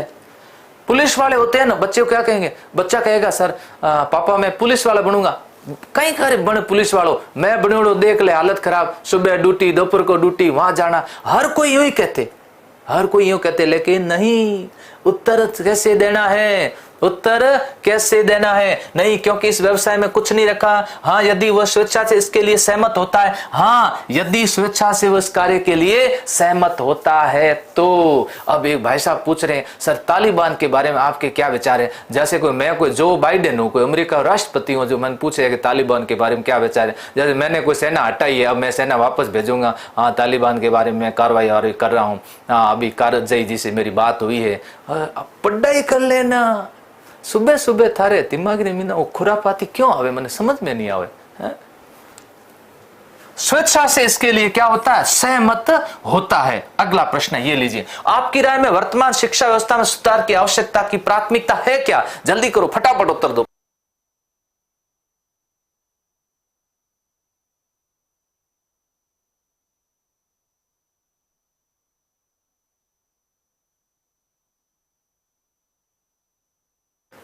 आपकी राय में वर्तमान शिक्षा व्यवस्था में सुधार की आवश्यकता की प्राथमिकता है शिक्षा का व्यवसायीकरण, मूल्यांकन व्यवस्था में बदलाव, शिक्षा में कंप्यूटर का अधिकतर प्रयोग। यस, ये बदलाव जरूरी है। वर्तमान की शिक्षा अब कंप्यूटर की शिक्षा आ गई है। लाडलो कंप्यूटर सीख करके आना, और कंप्यूटर सीख करके आना हमारे साथ पढ़ाने के लिए, हमारा स्टाफ बनोगे आप। हम आपको कंप्यूटर आते हैं, सीधा कंप्यूटर का पूछेंगे, कंप्यूटर चलाना आता है? हाँ आता है। लो साहब प्रिंट निकालो, साला दर्पण पर काम करो। और छुट्टी, सर मैं छुट्टी पे जाऊंगा, कल नहीं आऊंगा, ऑनलाइन आवेदन कर लो। सारा काम ऑनलाइन हो गया है, ऑफलाइन कुछ भी नहीं है। तो समझ लेना कंप्यूटर का अधिकाधिक क्या करना है, प्रयोग करना है। वेरी गुड, जगा दिए सभी को, क्या बात है। 9 बज गए, अभी तक कितने जगह है बताना तो। वेरी गुड, बहुत बढ़िया जगह, अभी और जगाओ, सारे बच्चों को बता दीजिएगा। हिंदी की लगाओ, बिल्कुल लगाएंगे सुरेंद्र जी। नेतृत्व का बुनियादी आधार माना गया प्रशंसा, सेवा की इच्छा। नेतृत्व का आधार क्या? देखो साहब, एक कहेगा साहब माने तो नेता बनना है। क्यों बनना है नेता? क्यों बनना है नेता? पंचायती करने के लिए नहीं, समूह का हित करने के लिए। क्या करने के लिए? समूह का हित करने के लिए। हमेशा नेता का बुनियादी आधार यही होता है, समूह का क्या करना है, हित करना। सेवा की इच्छा उसके बाद में, प्रशंसा प्रशंसा छोड़ो, कुछ नहीं कह सकते, ऐसा उत्तर नहीं देना है कि मने ध्यान किए हुए। समूह का क्या करना है, हित करना है। अगला प्रश्न, सामाजिक परिपक्वता का अर्थ क्या होता है? परिपक्वता मैंने पढ़ाया हुआ है ऐप के अंदर, हालांकि फिर भी कह देता हूं। परिपक्वता का मतलब होता है मैच्योरिटी। एक कच्चा आम है ना, पकने के बाद मीठा हो जाता है, आम क्या हो गया, परिपक्व हो गया। छोटे बच्चे हैं, अब बेटा तेरे से ये काम नहीं होगा क्योंकि तू अभी तक परिपक्व नहीं है। बताओ, कहते नहीं कहते ऐसा आपने सुना होगा। सामाजिक रूप से परिपक्व का मतलब कैसा हुआ, घर पे मेहमान आए, उसने अभिवादन वगैरह कुछ भी नहीं किया, अभी तक बच्चे में थोड़ी सामाजिक परिपक्वता नहीं है, सामाजिक रूप से परिपक्वता नहीं है। तो ध्यान रखना, बालक का फल की भांति पकना, बालक में विवेक का विकास होना, बालक में सामाजिक कुशलताओं का विकास होना। क्या होना? सामाजिक कुशलताओं का विकास होना। समाज के नियम, आदर्श, कानून जो भी समाज के बने उसके अनुसार चलना सामाजिक परिपक्वता है। शारीरिक रूप से सक्षम होना शारीरिक परिपक्वता है। मानसिक रूप से सक्षम होना मानसिक परिपक्वता है। और अब मैं आपको कर दूंगा किसमें परिपक्व? शिक्षण अभिरुचि में। बोलो यस या नो, जल्दी से बताओ फटाफट। हाँ, तो बालक में सामाजिक कुशलताओं का क्या होना? विकास होना। अगला प्रश्न, बालक बालिकाओं के सामाजिक विकास का आधारभूत अभिकरण किसको कहा जाता है? आधारभूत विद्यालय को कहते हैं, माता पिता परिवार कहते हैं, समुदाय को कहते हैं, या संप्रेषण के माध्यम को कहते हैं? दोस्तों, बालक के सामाजिक विकास का आधारभूत, जहां से क्या रखी जाती है, जहां से नींव होती है, जहां से नींव तैयार होती है, वो है माता पिता और उसका परिवार। वहां से तो होती है नींव तैयार, और फिर विद्यालय में जाएगा, वहां विद्यालय में विकास होगा, फिर आगे आगे विकास होता ही रहेगा। बहुत बढ़िया बात है, very good. Vishnu ji English की लगाने कह रहे, बिल्कुल लगाऊंगा आपकी सब बातें। टेक्निकल टीम, आप मेरे लाडलों की हर बात बताते रहना मेरे को। यदि एक विद्यार्थी आपको अपनी पारिवारिक समस्या के बारे में बताता तो आप क्या करेंगे? एक विद्यार्थी ने आकर के कहा, गुरुजी मेरे एक प्रॉब्लम है। तो क्या है बेटा? मेरे घर की थोड़ी कोई प्रॉब्लम है। उसकी समस्या सुनेंगे, संभव उपाय सुझाएंगे, उसकी समस्या सुनने और नैतिक संबल देंगे, उससे केवल पढ़ाई संबंधी समस्या की चर्चा करने के लिए कहेंगे। फालतू की पंचायती ना कर, मेरे से घर की समस्या नहीं सुनी जाती।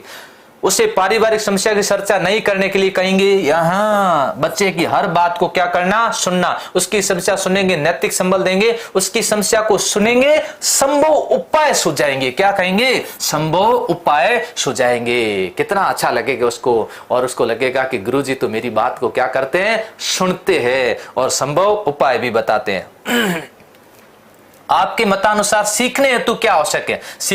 सीखने को कहते हैं क्या, अधिगम। सीखना, लर्निंग, उसके हेतु क्या आवश्यक है? अध्यापक द्वारा प्रोत्साहन, सामान्य समझ, जिज्ञासा, पढ़ने की आदत। सबसे इंपॉर्टेंट सीखने हेतु वेरी वेरी इंपॉर्टेंट क्या होनी चाहिए, जिज्ञासा प्रवृत्ति होनी चाहिए। घोड़े को पानी के पास लाया जा सकता है, लेकिन पानी पीना किस पर निर्भर है मेरे लाडलों, घोड़े के ऊपर निर्भर है। विद्यालय के अंदर तो बच्चे को ले जाके छोड़ के आ जाओगे, पढ़ना उसके ऊपर निर्भर करता है, वो पढ़ेगा ही नहीं तो फिर क्या करोगे। ऐसी स्थिति के अंदर आपकी उसके अंदर क्या होनी चाहिए, जिज्ञासा होनी चाहिए। अगला प्रश्न ये लीजिए, आपकी राय में शिक्षा से क्या विकसित होती है? किससे? शिक्षा से बच्चे का विकास होता है। कैसा? सर्वांगीण विकास होता है ना, सर्वांगीण विकास होता है। पढ़े लिखेरी आंखियां कितनी वैसा, पढ़े लिखेरी आंखियां वह चार। अब छोटे थे ना अपन से, अब घर वाले कहते नहीं थे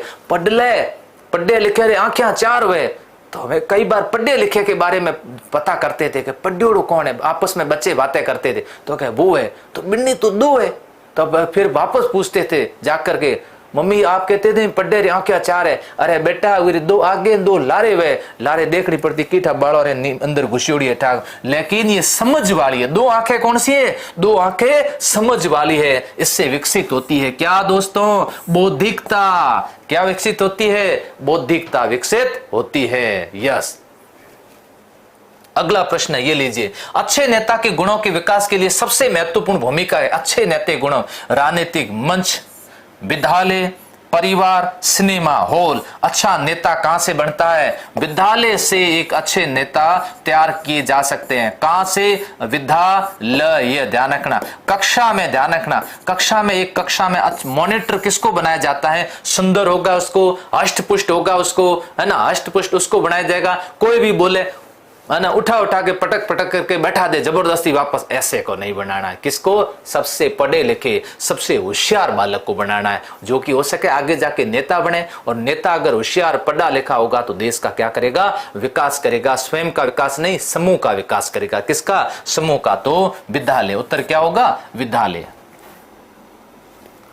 शिक्षण एक पारस्परिक क्रिया। कैसी क्रिया? पारस्परिक क्रिया। शिक्षक और माता पिता के मध्य, शिक्षक छात्र और शिक्षक के बीच में, बिल्कुल किसके बीच में? छात्र और शिक्षक। शिक्षण है ना एक ऐसी मार्गीय प्रक्रिया है, द्वि मार्गीय प्रक्रिया है। जैसे जैसे कौन है? संप्रेषण है,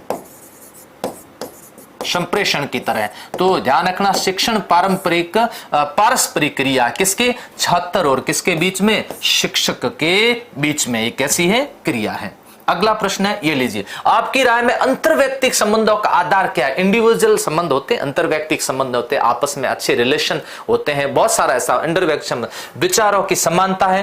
क्षेत्रवाद के कारण है अंतर्वैयक्तिक संबंध। कहां है? भाई तू कहां का रहने वाला? जयपुर। अरे मैं भी जयपुर का हूं। आपस में मित्रता कर लेंगे, आपस में क्या कर लेंगे? मित्रता कर। या फिर शिक्षा है, तेरे क्या की? बीएसटीसी, मेरे भी बीएसटीसी की भी, अच्छा गले मिल लेंगे। ऐसे नहीं, रुपया पैसा है ना, तो अरे तेरे पास बहुत पैसे हैं, मेरे पास भी, पापा के पास बहुत पैसे। मित्रता नहीं, आपस में क्या? विचारों की क्या होनी चाहिए? समानता। इसलिए आपस में संबंध अंतर्वैयक्तिक संबंध होते हैं ना। उत्तर कितने नंबर देना?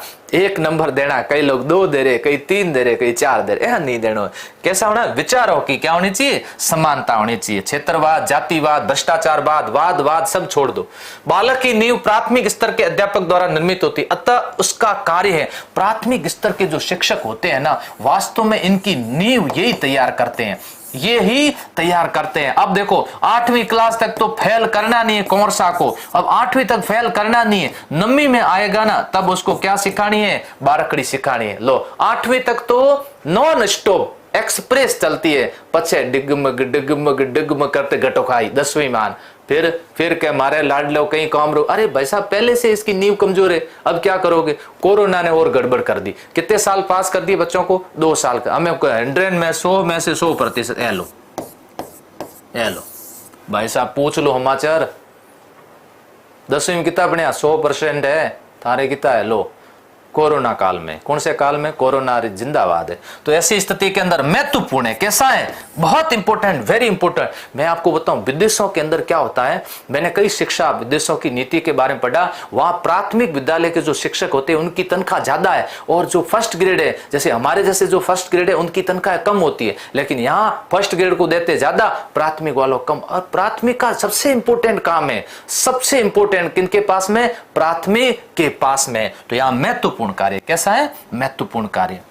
विद्यार्थियों में तार्किक योग्यता और सृजनात्मकता द्वारा निर्मित होती है, अतः उसका कार्य समूह परिचर्चा। अच्छा, तार्किक योग्यता सृजनात्मकता किसके द्वारा निर्मित होती है, कितना बढ़िया प्रश्न, द्वारा, किसके द्वारा, इसके द्वारा, इसके द्वारा, इसके द्वारा या फिर इसके द्वारा। समझते हैं हम, कई बार प्रश्न को समझ नहीं पाते क्या कह रहा है ना। बच्चों में तार्किक योग्यता और सृजनात्मकता किसके द्वारा विकसित होती है, समूह परिचर्चा के द्वारा, ग्रुप डिस्कशन के द्वारा। किसके द्वारा, ग्रुप डिस्कशन। वाद विवाद नहीं करना, ज्यादा वाद विवाद नहीं है ना, ग्रुप डिस्कशन करना, उससे नई नई बातें सामने आती है जी, नई नई बातें आती है। यस, तो उत्तर होगा कितने नंबर, 1 नंबर उत्तर सही होगा। अगला प्रश्न ये लीजिए, आपकी राय में अच्छे शिक्षक के लिए क्या आवश्यक है, अच्छा शिक्षक के लिए आपकी राय में क्या आवश्यक है ना, बताओ जल्दी से।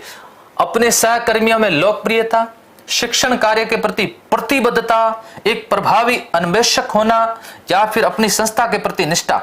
बस आ गया, प्रतिबद्धता शब्द आ गया, किसके प्रति, शिक्षण के प्रति प्रतिबद्धता। आते सीधा उत्तर देना, शिक्षक के लिए सबसे आवश्यक यही है, सबसे आवश्यक यही है।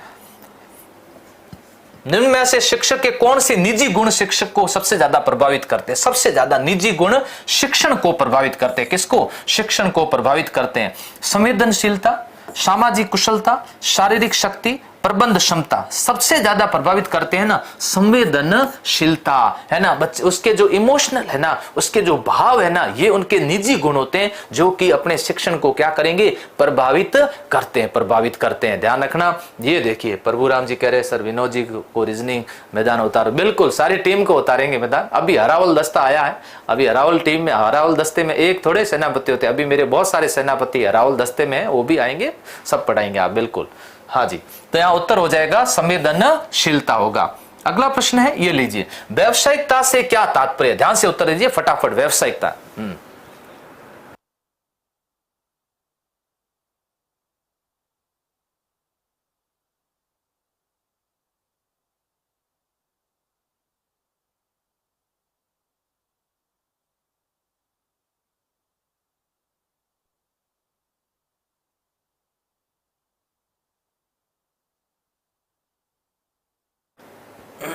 रोजाना सुबह क्लास होगी, बिल्कुल, बिल्कुल रोजाना होगी, सबको आना है, पढ़ना है, मेहनत करनी है। हाँ, ये जो जसवंत गौड़ कह रहा फिर मत करना कि पेपर सर ने बनाया। हाँ जसवंत जी, अब मैं आरोप, पिछली बार भी बच्चों ने खूब कहा सर ने बनाया, सर मैंने नहीं बनाया था। व्यावसायिकता से तात्पर्य है व्यावसायिक आचार संहिता का पालन करना, प्रशिक्षण कार्यक्रम में सहभागिता, वेतन हेतु कार्य, बालकों के प्रति उत्तरदायी होना। यस, बालकों के प्रति क्या होना, उत्तरदायित्व। व्यावसायिक निष्ठा उस व्यक्ति में होती है जो व्यक्ति कैसा हो, उत्तरदायी हो, किसके प्रति हो, अपने शिक्षण के प्रति उत्तरदायी होने वाला, या फिर किसके प्रति, बालकों के प्रति क्या होना चाहिए, उत्तरदायी होना चाहिए। आपको मैं बताऊं सही बात, इस बार बता दूं, इस बार मेरी इच्छा शिक्षण ये करवाने की नहीं थी, क्योंकि थोड़ा व्यस्त भी था और इस वजह से मेरे पास टाइम भी नहीं था। लेकिन जब भी मैं देखता था कमेंट, आप हमेशा कमेंट आए हुए होते, सर ये हमारी क्लास लो, उस क्लास लो। मैंने कहा बच्चों की लेनी पड़ेंगे, 10 दिन इनको देने पड़ेंगे। कितने दिन, 10 दिन देने ही पड़ेंगे। क्यों, क्योंकि मेरा उत्तरदायित्व तो ये कहता है कि मेरे पास में ये नॉलेज है। अगर मैं नहीं दूंगा नॉलेज, ये बच्चे अगर कोई बच्चा कल कहता है मुझे 450-56 नंबर आए, मेरे लिए एक बड़ी पूंजी, यही धन है। तो व्यावसायिकता का एक क्या होना चाहिए, बालकों के प्रति उत्तरदायी होना चाहिए। अगला, विद्यालय प्रबंध समिति। दोस्तों कक्षा, ध्यान रखना, मैं आपको बता देता हूं, कक्षा कितने से, 1 से लेकर के और 8 तक के जितने भी विद्यालय होते हैं उसके अंदर तो होती है एसएमसी, और फिर जो 10th और 12th तक के विद्यालय जो होते हैं 1 से लेकर के, तो उसमें होती है एसडीएमसी होती है ना। इसमें सिर्फ विकास शब्द जुड़ेगा, डेवलपमेंट मैनेजमेंट कमेटी, सर वो मैनेजमेंट कमेटी। इस एसएमसी जो होती है ना, इसका अध्यक्ष हमेशा कौन होगा? अभिभावक होगा। कौन? अभिभावक। वो अभिभावक जिसका बच्चा विद्यालय के अंदर पढ़ता हो वो अभिभावक होगा। इसका अध्यक्ष कौन होगा? अध्यक्ष। और इसका जो सचिव है ना दोस्तों, ध्यान रखना, कौन? सचिव। कौन होगा?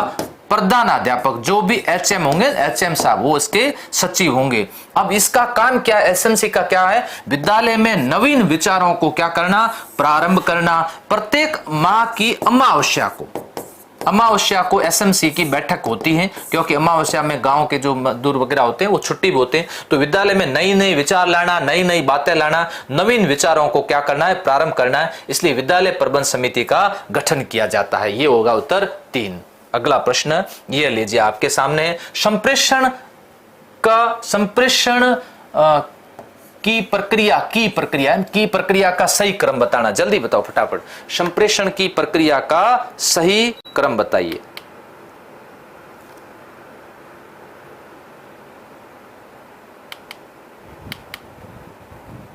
संप्रेषण की प्रक्रिया का सही क्रम बताना है, जल्दी से बताओ। संप्रेषण की प्रक्रिया का सही क्रम क्या? देखिए, सबसे पहले तो क्या होता है, कोई भी स्रोत होता है, स्रोत का मतलब कोई भी विषय वस्तु है, फिर उसको इनकोडिंग करना है, मतलब उसको व्यवस्थित करना है, उसको व्यवस्थित करना, समझाने के लिए उसको व्यवस्थित करना है, फिर उसको क्या बना देना? एक अच्छे तरीके का संदेश बना देना है ना। अपने को अपनी बात किसी तक पहुंचानी है ना, तो 10 लोग बैठेंगे या 2 जनों ने डिस्कस किया, उनको इनकोडिंग की, उसका एक संदेश बनाया, संदेश भेज दिया। संदेश क्या करना? चैनल के माध्यम से, किसी न किसी माध्यम से भेजना, किसी में माध्यम से भेजना। जैसे अभी मैं मेरी बात को आज मैंने तैयार किया, टॉपिक देखे, प्रश्न देखे, मैंने किसी स्रोत से किताब का सहारा लिया, फिर इन सब प्रश्नों का संग्रह किया, इनकोडिंग किया, फिर एक संदेश के माध्यम से भी आपके सामने आ रहा। स्टूडियो में खड़ा हूं, सामने कैमरा लगा, वायर है, वायर से जा रहा कंप्यूटर में, कंप्यूटर भेज रहा है आकाश में, और अपने ऑटोमेटिक आपके पास में आ रहा है। देखिए, चैनल क्या बीच में? ये माध्यम। अब आप लोग क्या करे? उसकी डिकोडिंग करे हो। क्या करे हो? इसकी डिकोडिंग करे हो, समझ, और समझने के बाद में, ये डिकोडिंग करने के बाद में, ये किसके पास? ये इसका अपने जीवन में क्या करे हो? संग्रह करे हो, और संग्रह करने के बाद में आप क्या देते हो?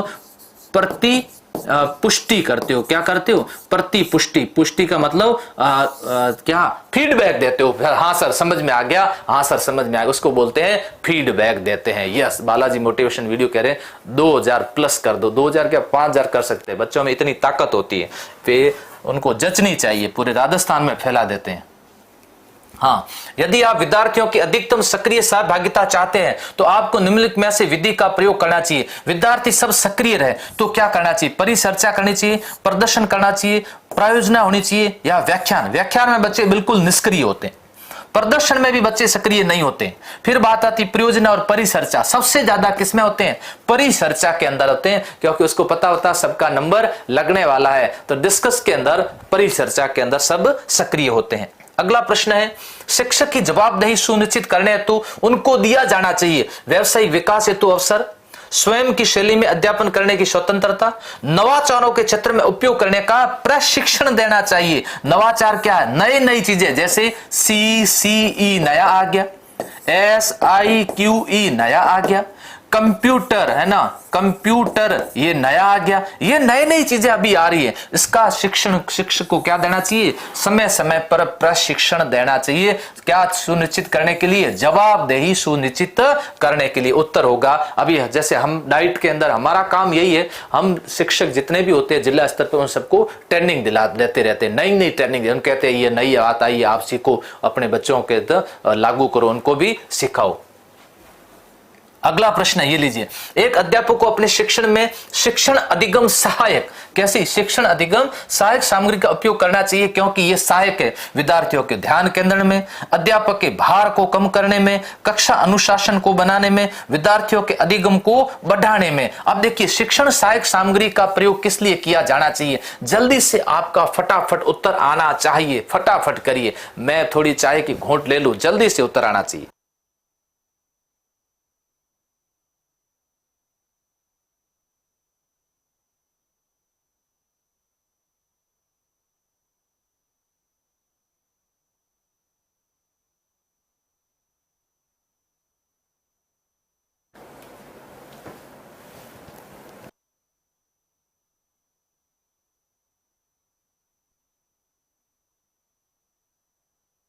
संकल्प है लेकिन हाँ शोभा राम जी मिल जाएगी बिल्कुल।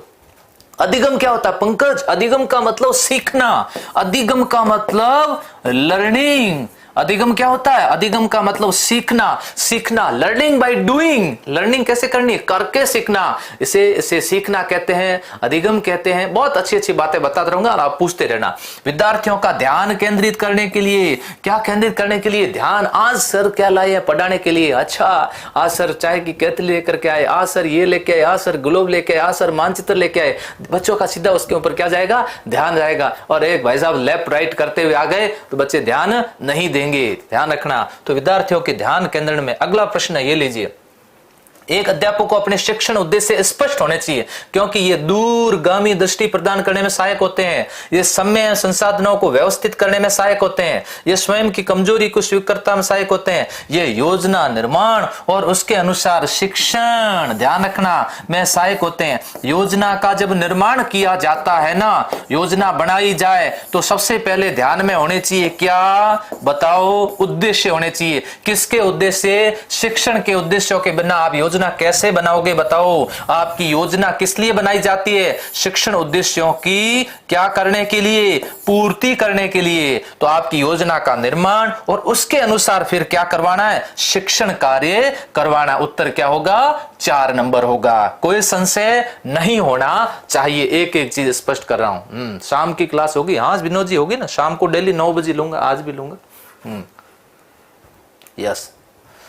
निम्नलिखित में से कौन सी नेतृत्व की प्रभावी शैली है? नेतृत्व की सबसे प्रभावी शैली कौन सी? विकासात्मक, नौकरशाही, कार्यकारी या फिर हितकारी? सबसे इंपोर्टेंट बात आ गई और आसान सा प्रश्न आ गया, फट देते। नेता किसका काम करेगा? हित का। कौन से हित का? समुदाय के हित का कार्य करेगा। कैसे?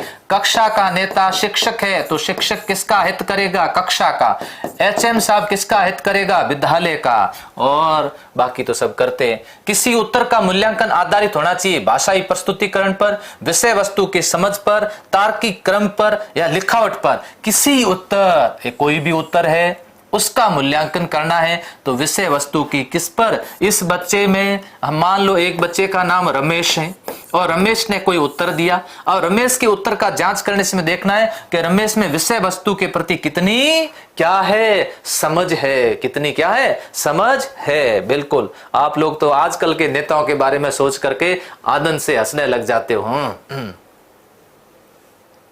यस।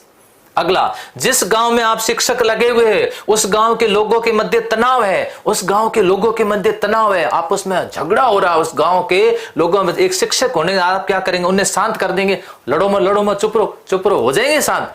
कहेंगे फालतू की पंचायती करने की जरूरत नहीं है, पढ़ो जाकर के। आप आए हो शांत करवाने वाले और पंगा करवा दोगे, ऐसे मत करना। सरपंच की सहायता से मुद्दों को सुलझाएंगे, वैचारिक असमानताओं को खोजेंगे, केवल अपने विद्यालय का कार्य करेंगे। वैचारिक असमानता क्यों है इसको खोजेंगे। किसका पता करेंगे?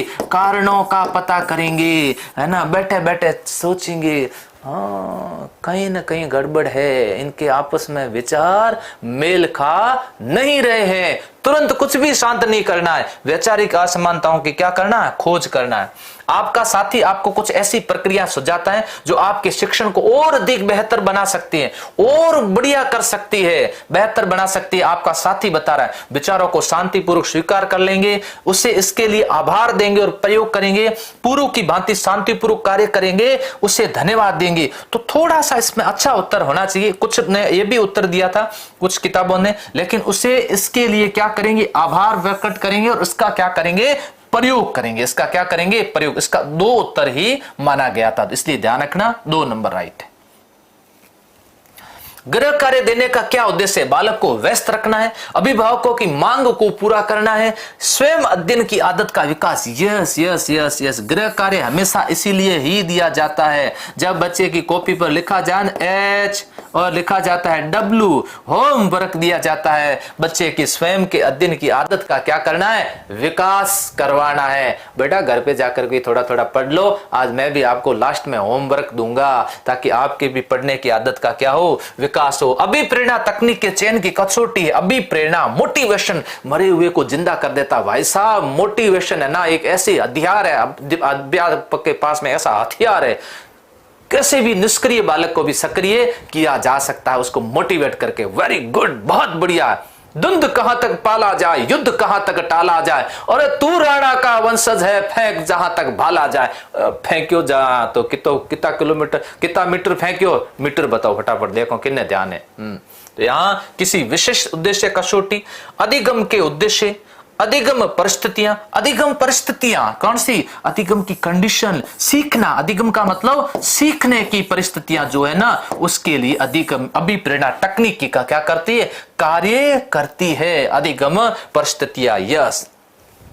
अगला प्रश्न ये लीजिए, इस वीडियो की पीडीएफ कहां मिलेगी, संकल्प classes Barmer Telegram channel join करो, उस पे मिलेगी। कक्षा का संप्रेषण में बाधा है, किसकी, भाषा की है, अधिगमकर्ता की अभिवृत्ति की है, विषय वस्तु का अनुपयुक्त संगठन। यस, कक्षा के संगठन में विषय वस्तु सही तरह से संगठित नहीं है। आजकल आपको पता होगा कि एनसीईआरटी ने सबसे ज्यादा बदलाव किस पे किया, पाठ्यक्रम पे सबसे ज्यादा बदलाव किया, क्योंकि पाठ्यक्रम को कहते हैं खेल का मैदान, और खेल का मैदान जितना अच्छा होगा, खिलाड़ी उतने ही 87.58 खिलाड़ी उतने ही अच्छे होंगे। आज देख लो, हमने तो 1 स्वर्ण पदक जीता, कई देशों ने ज्यादा जीते हैं, क्योंकि उनके खेल के मैदान इतने अच्छे हैं। हरियाणा वाले जीत के आते हैं, क्योंकि वहां खेल के मैदान अच्छे हैं। पाठ्यक्रम जितना अच्छा होगा उतना ही परिणाम अच्छा होगा। विषय वस्तु का अनुपयुक्त क्या कहते हैं, बाधाएं, क्या है, बाधा है। और उपयुक्त संगठन हो तो फिर बाधाएं होगी नहीं, अनुपयुक्त संगठन है।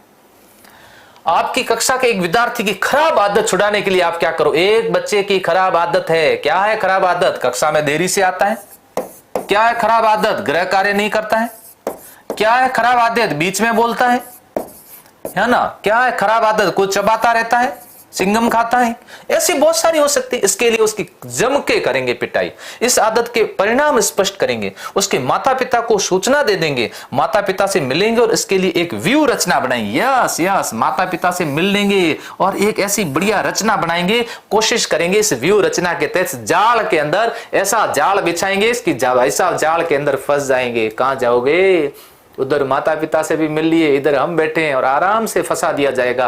एक ऐसी व्यू रचना बनाएंगे, क्या बनाएंगे, व्यू रचना, चक्रव्यूह के अंदर फंसा दिया जाएगा। उत्तर होगा कितने नंबर, 4 नंबर।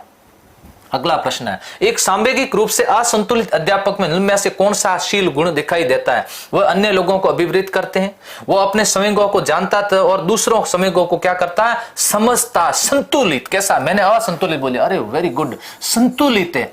संवेग, व्यक्ति के संवेग संतुलित होने चाहिए।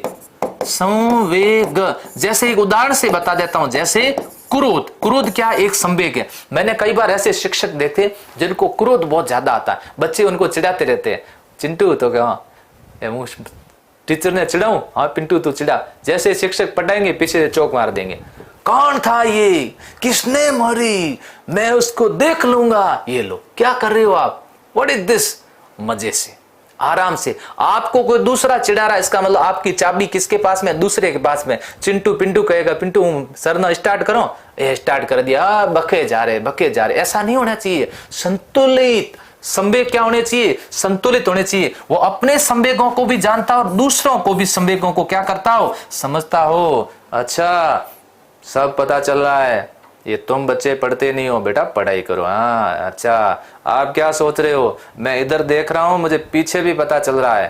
अरे सर गजब, सर तो गुस्सा हुए ही नहीं, चिढ़ाएगा कोई भी नहीं। इसलिए चाबी दूसरों को मत दिया करो, चाबी अपने पास में रखो।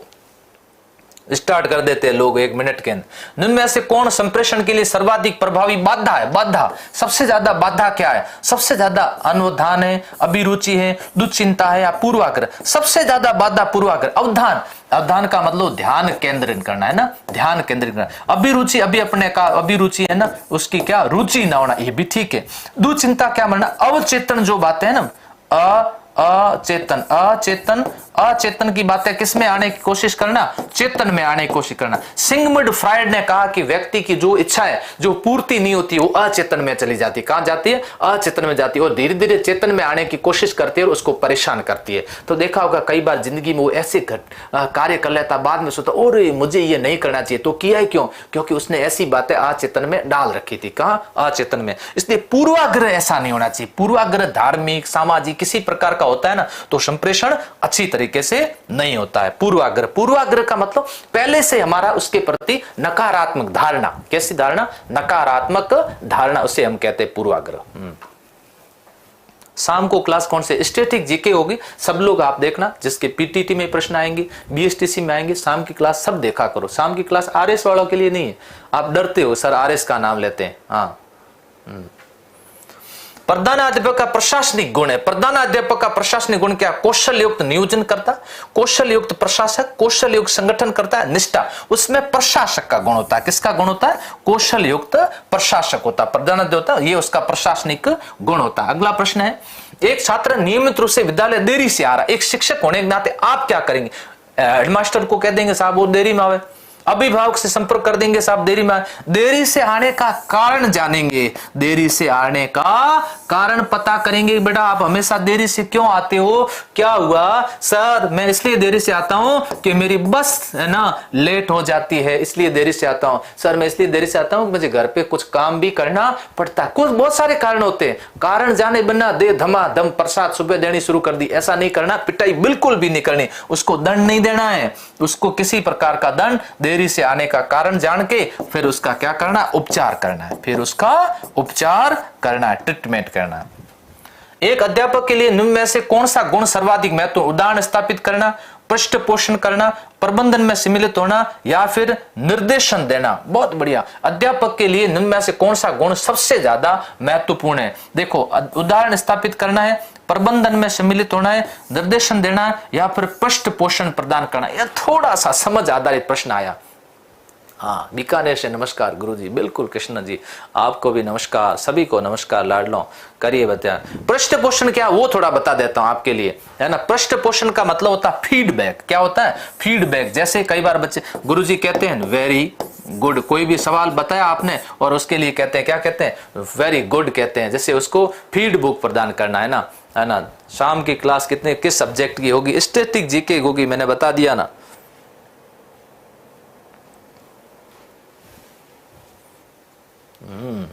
यस यस यस, कई लोग दो उत्तर दे रहे, अब की बार है ना। धापू हुडा ने दिया 1 नंबर। उदाहरण स्थापित करना। क्या करना? इनमें से कौन सा गुण सर्वाधिक महत्वपूर्ण है? उदाहरण स्थापित करना है। और उदाहरण स्थापित फीडबैक कब दिया जाएगा? फीडबैक तो बाद में दिया जाता है, मैंने बता दिया ना। फीडबैक पृष्ठ पोषण तो बाद में होता है। सबसे सर्वाधिक गुण महत्वपूर्ण होता है उदाहरण स्थापित करना। उससे बच्चों को क्या मिलती है? प्रेरणा मिलती है। अगला प्रश्न है, अधिगमकर्ता संबंधित प्रमुख कारक। अधिगमकर्ता कौन है? अधिगमकर्ता कौन है? छात्र। छात्र क्या है? अधिगमकर्ता, प्राप्त करने वाला, जो उसके अधिगम को प्रभावित करता है। शारीरिक मानसिक स्वास्थ्य, यह सबसे ज्यादा प्रभावित यही करेगा। बच्चा तब भी पढ़ेगा जब उसका शारीरिक मानसिक स्वास्थ्य अच्छा हो। अभी देखो, अभी प्रॉब्लम चल रही है शारीरिक रूप से, और मैं शिक्षण अभिरुचि पढ़ाऊं, किसको समझ में आएगी? क्या नहीं आएगी। पहला सुख निरोगी काया, और दूसरा सुख, भाई ये पढ़ाई होना चाहिए मेरे हिसाब से। शाम को 9 बजे मेरे लालों। कक्षा का अनुशासन प्रभावी रूप से बनाया जा सकता है अनुशासनहीनता का कारण जानकर और तदनुसार क्रिया करके, विद्यार्थियों के बहस रुचिकर कार्यक्रम प्रदान करके, विद्यार्थियों को जो वो चाहते उन्हें करने दे करके, सहायक सामग्री शिक्षण करवा के। अनुशासनहीनता का कारण जानकर उसके अनुसार क्रिया करके। यस, अगर कहीं अनुशासनहीनता उसके कारणों को क्या करना है? जानना, और उसके अनुसार क्रिया करने से अनुशासन प्रभावी रूप से बनाया जा सकता है। आपका ही विद्यार्थी आपके शिक्षण के बीच में अथवा जब आप परीक्षा की दृष्टि से महत्वपूर्ण प्रकरण को समझा रहे हैं तब प्रश्न पूछता है, अब आप क्या करोगे? उसे प्रकरण पूर्ण करने पश्चात प्रश्न पूछने कहेंगे। उसे प्रश्न छोड़कर आपको सुनने कहेंगे। बस कर, मेरे सुन, बीच में मत बोल। उससे अंतर्दृष्टि वाले प्रश्न पूछेंगे जो उसके चिंतन में क्या हो? सहायक हो। ये लीजिए, अगर उसको प्रश्न बता रहा है, उसको और भी ऐसे प्रश्न पूछो अंतर्दृष्टि संबंधित जो उसके शिक्षण में क्या होने चाहिए? सहायक होने चाहिए। चलिए अगले प्रश्न की ओर बढ़ते हैं। समझ में नहीं आया पूछते रहना। अपने विद्यार्थियों में सृजनात्मकता, फिर बात आई। सृजनात्मकता का मतलब होता है नवीनता, ध्यान से रखना। सृजनात्मकता का मतलब होता है रचनात्मकता, सृजनात्मकता मतलब होता है मौलिकता, सृजनात्मकता का मतलब होता है विविधता, विविधता, ये सारी बातें नवीन नवीन नवीन। तो किसको इसमें कहीं आ रहा, देखो मौलिकता आ गया, ले लो, मौलिकता को क्या करना है, प्रोत्साहित करना। 4-5 शब्द फिक्स है, नवीन, रचनात्मक, मौलिक, विविध, तो इसको बढ़ावा देना। ये कैसा है, सृजनात्मकता विकसित करने हेतु आप क्या करेंगे, नवीन नवीनता को बढ़ावा देंगे, है ना। अच्छा, दूसरा गुण पढ़ाई पाया। अच्छा, आप और आपका साथी विद्यार्थियों की वर्तमान समस्या पर सामान्य परिचर्चा कर रहे हैं और तब अलग अलग राय के कारण एक खराब बहस की स्थिति आ जाती है, बहस हो जाती है। बहस करनी का कभी विद्यालय में कभी ही नहीं करनी। ऐसी स्थिति में आप शांत होकर कहेंगे असहमति पर सहमत हो जाते हैं, नहीं नहीं, अपने दृष्टिकोण पर कायम रहेंगे और बहस पर जबरदस्त जोर देंगे, ले आ कूद मैदान में। परिचर्चा बंद कर देंगे और दूसरे काम में लग जाएंगे। वेरी गुड, परिचर्चा बंद करके दूसरे काम में तुरंत लग जाना है। फालतू की बहस तो कभी भी नहीं करनी। बहस खत्म करेंगे और ये दिखाएंगे कि आपने उनका दृष्टिकोण स्वीकार कर लिया। हाँ, कोई स्वीकार नहीं करना, सामने वाले को ना नीचा दबाना है ना खुद को दबना है, बंद कर देनी है। क्या कर देनी है, बंद कर देनी है। क्लास नहीं, टेक्निकल टीम अभी क्लास बंद कर देंगे। हाँ, शाब्दिक संप्रेषण की विधि उपयोगी। शाब्दिक संप्रेषण, संप्रेषण 2 प्रकार के होते हैं, शाब्दिक भी होता है और दूसरा अशाब्दिक भी होता है। संप्रेषण शाब्दिक और अशाब्दिक। शाब्दिक के अंदर क्या है, आवाज कौन कर रहा, चुप रहे, अरे ये तो हो जाएगा शाब्दिक। अशाब्दिक कौन सा है, ये समझ गया बच्चा कि मुझे बोलना नहीं है, तो ये कैसा हो जाएगा, अशाब्दिक हो जाएगा। तो शाब्दिक संप्रेषण की विधि सहयोग प्राप्ति और संघर्ष निवारण, बाह्य लोगों से संप्रेषण, संदेश गोपनीय बनाने में, दूसरों को निर्देशन देने के अंदर। तो बाह्य लोगों से जो संप्रेषण बनाया जाता है ना, बाह्य लोगों से तो बोल के संप्रेषण बनाया जाता है, तो शाब्दिक संप्रेषण होगा। कैसा संप्रेषण होगा, शाब्दिक संप्रेषण होगा।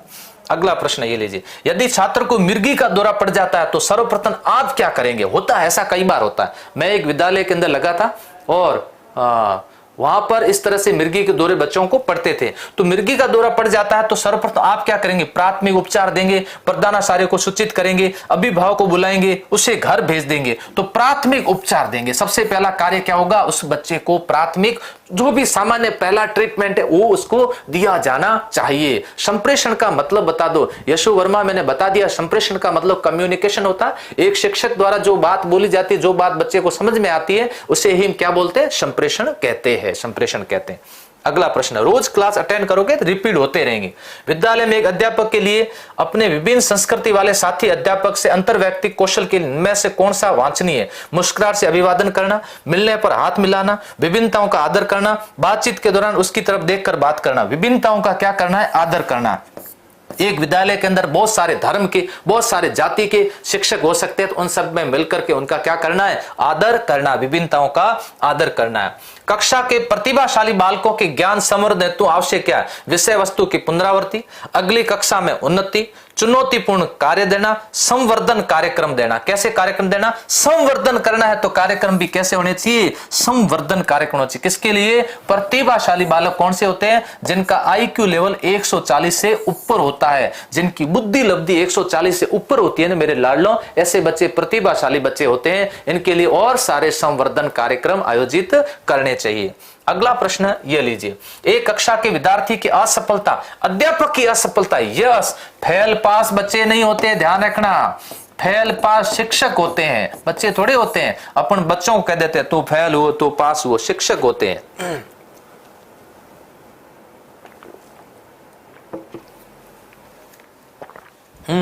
फेल पास कौन होते हैं, शिक्षक। एक कक्षा के विद्यार्थी असफलता का, अध्यापक की असफलता, इस बारे में आपकी क्या पूर्ण सहमत है, सहमत है, आंशिक सहमत है या असहमत है। तो इस बात के लिए हम क्या सहमत है, पूर्ण रूप से सहमत है। अगला प्रश्न है, एक अध्यापक रूप में विद्यार्थियों की विषय वस्तु के प्रायोगिक पक्ष का मूल्यांकन करते समय उनको ग्रेड देंगे, गति के आधार पर, प्रस्तुतिकरण के आधार पर, कौशल विकास के आधार। यस यस, किसके आधार पर, कौशल। कौशल का मतलब क्या होता है, स्किल होता है। जैसे एक बच्चा लिखेगा तो लिखना उसका क्या है, कौशल। एक बच्चा पढ़ेगा, पढ़ना उसका क्या है, कौशल। एक बच्चा बोलेगा, बोलना उसका क्या है, कौशल। तो ये सारे कौशल होते हैं, LSRW, ये सब क्या है, कौशल है। इसलिए कौशल विकास के आधार पर दिया जाएगा।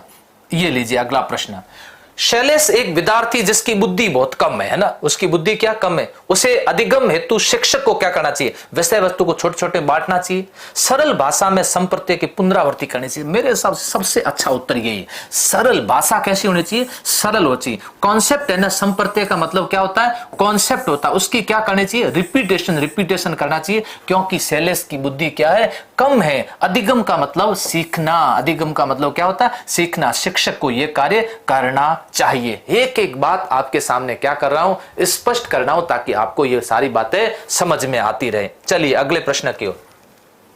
विद्यालय में किस पाठ्य सहगामी क्रिया के आयोजन को आप प्राथमिकता देंगे। विद्यालय में किस पाठ्य सहगामी क्रियाओं के आयोजन को आप प्राथमिकता देंगे। अंत क्रियात्मक सामूहिक परिचर्चा, व्यक्तिगत क्रियाएं, उन्हें विद्यार्थियों को प्राथमिक देंगे जिसमें कक्षा के मॉनिटर की रुचि हो। अंत क्रियात्मक सामूहिक क्रिया होनी चाहिए। पाठ्य सहगामी क्रियाओं के आयोजन को आप प्राथमिकता, अंत क्रियात्मक सामूहिक क्रिया होनी चाहिए। कैसी क्रिया होनी चाहिए, सामूहिक। व्यक्तिगत क्रिया पर्सनली किसी व्यक्तिगत नहीं हो सकती, विद्यार्थी को प्राथमिकता देंगे, ठीक है। कक्षा के मॉनिटर की रुचि हो, ऐसा नहीं हो सकता, तो कैसी होगी, अंतः क्रियात्मक सामूहिक क्रियाएं होनी चाहिए। ठीक है जी। हर एक ऑप्शन पर भी मैं आपके डिस्कस करता रहूंगा, ताकि और भी अच्छा सीधा टिक करके आगे नहीं बढ़ूंगा। निम्नलिखित में से कौन सा तरीका बालकों में संवेग की परिपक्वता के विकास में सहायक। संवेग, ध्यान रखना, बताया था संवेग क्या है, सुख दुख ईर्ष्या क्रोध प्रेम हर्ष, ये सारे क्या है, संवेग है। उन्हें उनकी रुचि के कार्यों में लगाना, संवेगों को उचित दिशा प्रदान करना, प्रेम की भावना का विकास करना, संवेगों के दमन कभी नहीं करना, दमन। तो संवेगों का उचित क्या करना है, उचित दिशा देना, उचित दिशा देनी। संवेगों कैसे, जैसे संवेगों की विद्या होती है, संवेगों की दमन होती है। संवेग विधि को रेचन कहते हैं, संवेग बुद्धि को मार्गांतीकरण कहते हैं। क्या कहते हैं, मार्गांतीकरण कहते हैं। संवेग विधि को शोधन भी कहते हैं। कैसे कहते हैं, शोधन। अब शोधन का मतलब रिफाइन करना। जैसे तुलसीदास के अंदर प्रेम का भाव ज्यादा था, पत्नी ने कुछ कह दिया तो भक्ति में चले गए, तो ये क्या हो गया, प्रेम क्या संवेग है, अब भक्ति में चले गए, तो इन्होंने क्या कर दिया, शोधन कर दिया। एक बच्चा है जो लड़ाकू है, कैसा है, लड़ाकू। उस बच्चे को क्या बना दिया, मुक्केबाज बना दिया गुरुजी ने।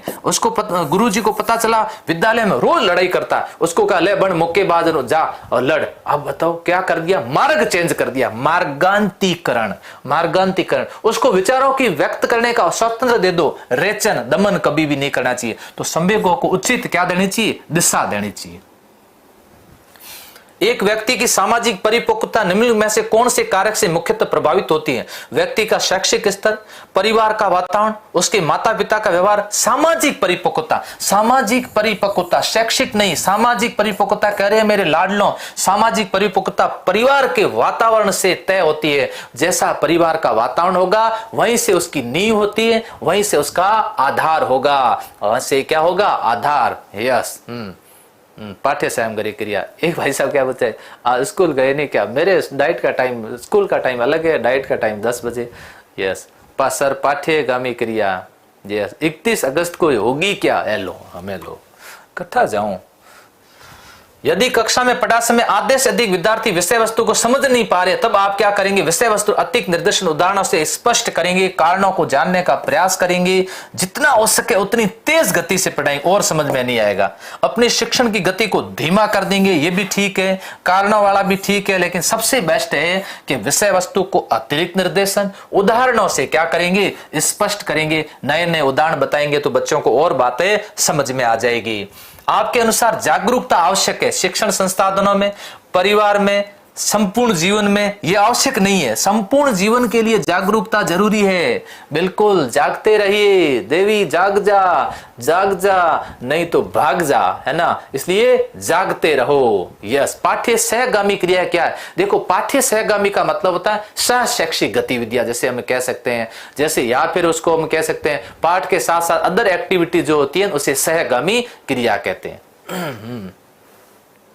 अगला प्रश्न ये लीजिए, निम्नलिखित कथनों पर विचार कीजिए। निर्णय करना विकल्पों के समूह से चयन करना अथवा पसंद करना, विकल्प दिए हुए निर्णय करना, ए बी सी और डी, इसमें से आपको निर्णय करना है तो आपने विकल्प ये चुन लिया, आप मतलब अच्छा निर्णय कर सकते हो।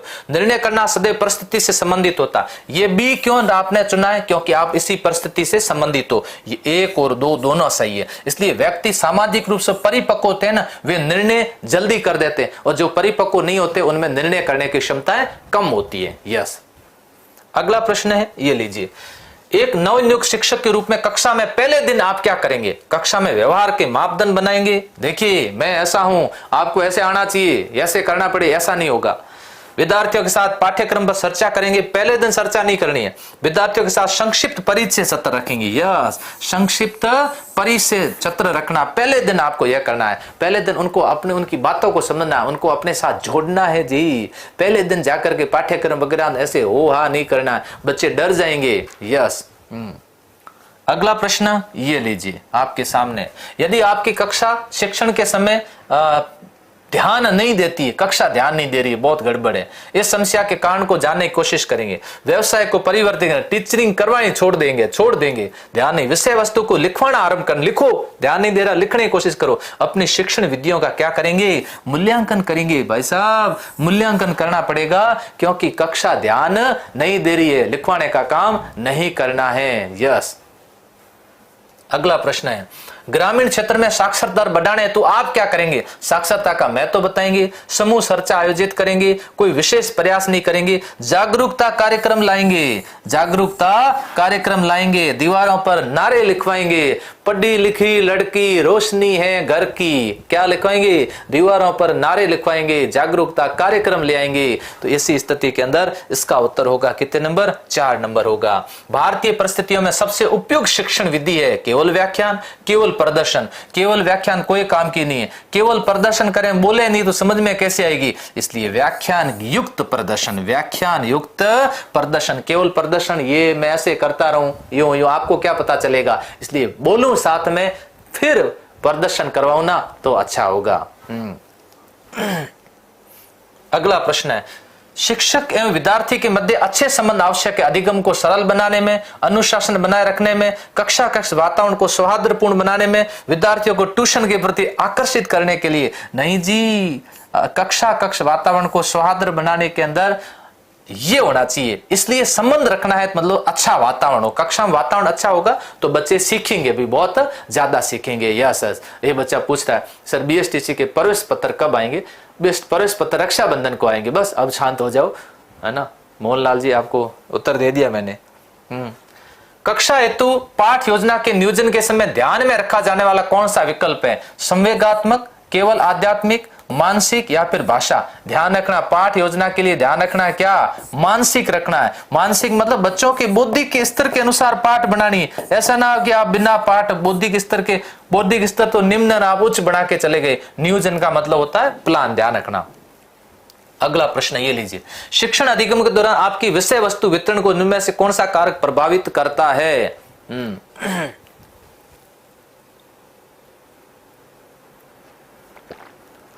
सर YouTube पे क्लास डिलीट मत करना। मैंने डिलीट पिछली बार भी नहीं की, पिछली बार भी पढ़ी है। सारे जितने भी मैंने क्लास दी सब 1 लाख व्यूज के ऊपर आ चुके हैं। शब्दों को सटीक और शुद्धता, विषय वस्तु की स्पष्टता, उपयुक्तता और तीव्र वितरण, है ना। शिक्षण अधिगम के दौरान आपकी विषय वस्तु वितरण को निम्न में से कौन सा कारक सबसे ज्यादा प्रभावित करता है? शब्दों की सटीकता और शुद्धता, विषय वस्तु की स्पष्टता। कैसे होनी चाहिए? विषय वस्तु की स्पष्टता होनी चाहिए, प्रभावित होनी चाहिए, स्पष्ट होना चाहिए।